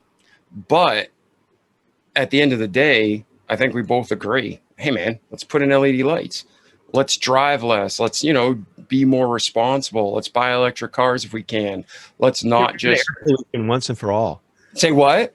Let's get rid of air pollution once and for all. Yeah. I mean, health, like you said, health alone. It's not, that area is proven time and time again. Like, I don't believe in evolution, but I believe in adaptation. And I think that's proven. You put pollution in the society and all the environment around it changes because God made a beautiful body and we adapt. But you can have serious gross deformation and sickness and illness. And I remember the town that was down the street from me, the company just poured pollution into the pond. And everybody around there had higher cancer rates, autism rates, illness rates. I mean, it was terrible. And it's like, okay, you can see that pollution is bad. So why is this being allowed? But then what do you think? And the last thing for at least on my side, it always, again, we talked about politicians. We talked about corruption. Okay, so oil company gets caught polluting. And this is fact. The numbers might be off. I'm going to throw numbers out there. But they're making $10 billion a day. And the government says if you dump this in the ocean, you have a $250,000 fine a day. Right. Who cares? That's corruption at its finest. Because if you said it's going to take me $10 million to refine this pollution, or I can dump it, and if I get caught, I get a slap on the wrist. Of course, that's what they're doing. So that's why I think we need to hold these politicians to the fire, because they're making corrupt laws so they can take kickbacks. I mean, what are your thoughts on that? So I was at a town hall with a member of Congress once, and all these people were saying they wanted this done and that done, and it all seemed very reasonable, and it wasn't getting done in the House of Representatives. He was a congressman. And he finally said, look, and he said something that I never thought I'd hear somebody like that say. He said, every member of Congress is there to represent the donors who got them there. Think about that. They don't see their job as representing you and me. They see their job as representing the money that paid for them to be there. And that means fossil fuel companies, other businesses, major businesses, primarily, and rich donors who want what they want, right? And unions and whoever else is paying the big bucks. That's who gets represented, not you and me. So that's a huge problem in our country. Yeah. It's a problem in your city, but it's not as big a problem. And so we have more impact. We have the potential to have more impact where we live, closer to home. And if you're thinking about pollution and climate, those are we experience those issues where we live too, like the pond in the neighboring town you described, the air pollution that you saw in Los Angeles and that I was out running cross-country workouts in when I was in high school. And I'd go home sick and unable to breathe because of the smog alert that was happening. We experience those things locally, and so we have more power to do something about it in our cities, in communities, below the level of national politics for the most part. And that's not a bad place to start, because it connects us with our neighbors, and it lets us feel like, it lets us actually make decisions that matter to us, like Greensburg, Kansas did, and like every community can do. And then again, in our own organizations, in our own households, in our own neighborhoods, with our neighborhood associations, whatever your circumstances are, they're not going to be the same as mine, but that's where you intrinsically have more influence. And I would say, the other thing I would say is, I'm going to ask you a question and then I'll make a statement. The question is, do you know what percentage of scientists have been convinced by the evidence that climate change is happening? I'm talking about climate scientists, not geographers or heart surgeons or dentists or somebody like that. I'm climate scientists. Yeah, no, I have no idea, because you hear the left and the right throw out numbers and they're contradictory. So what have you heard? Yeah, so there have been a bunch of studies to figure out, based on analyzing their papers, interviewing them, doing surveys.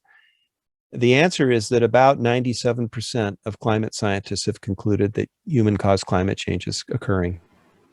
Yeah. That's better than 4 out of 5 dentists think you should chew sugarless gum. That's 97% agreeing on anything is amazing. And that just means that there's a lot of evidence that climate change is real.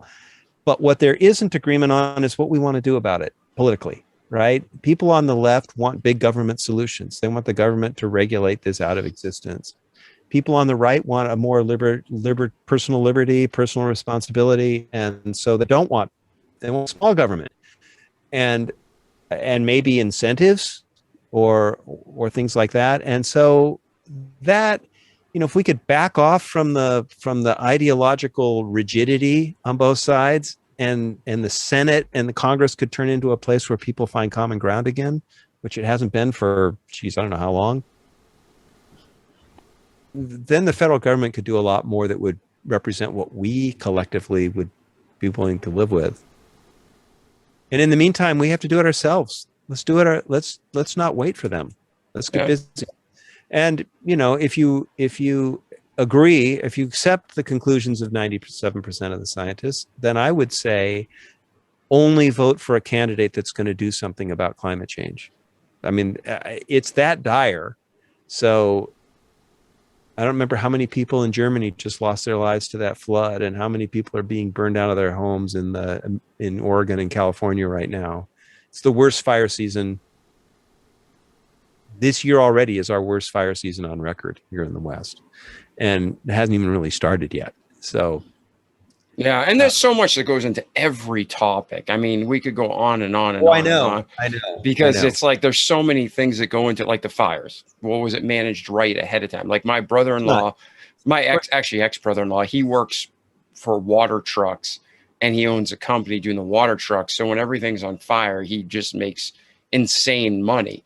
Yeah. But he's like, a lot of this stuff could be avoided, but some of it's acts of God. So, but it's been great talking to you, Tom, and a lot of good ideas. Yeah. What for our listeners, if they want to get a hold of you, what's the best way they can reach you? My website is tombowman.com, BOWMAN. And my books are there. My email is there, and some other resources. I've got resources tab where you can find out information about how you can make your own household or business more climate resilient. So that's all just available for free, and that's the place to start.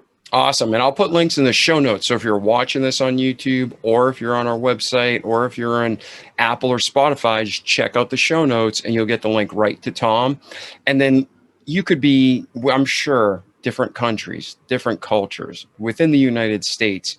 We all have different opinions on this stuff, but I don't think anybody can argue we need to be personally responsible.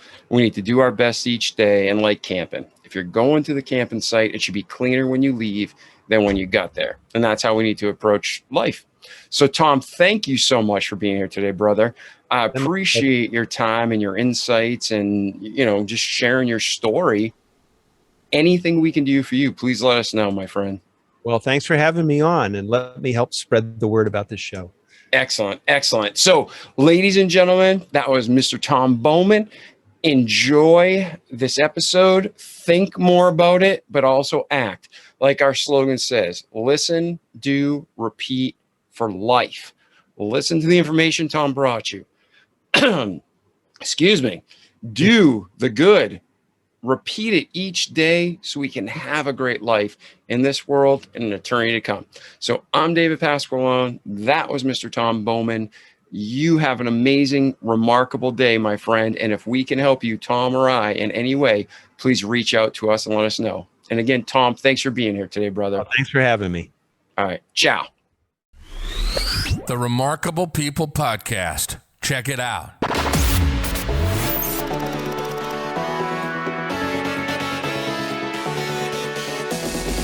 The Remarkable People Podcast. Listen, do, repeat for life.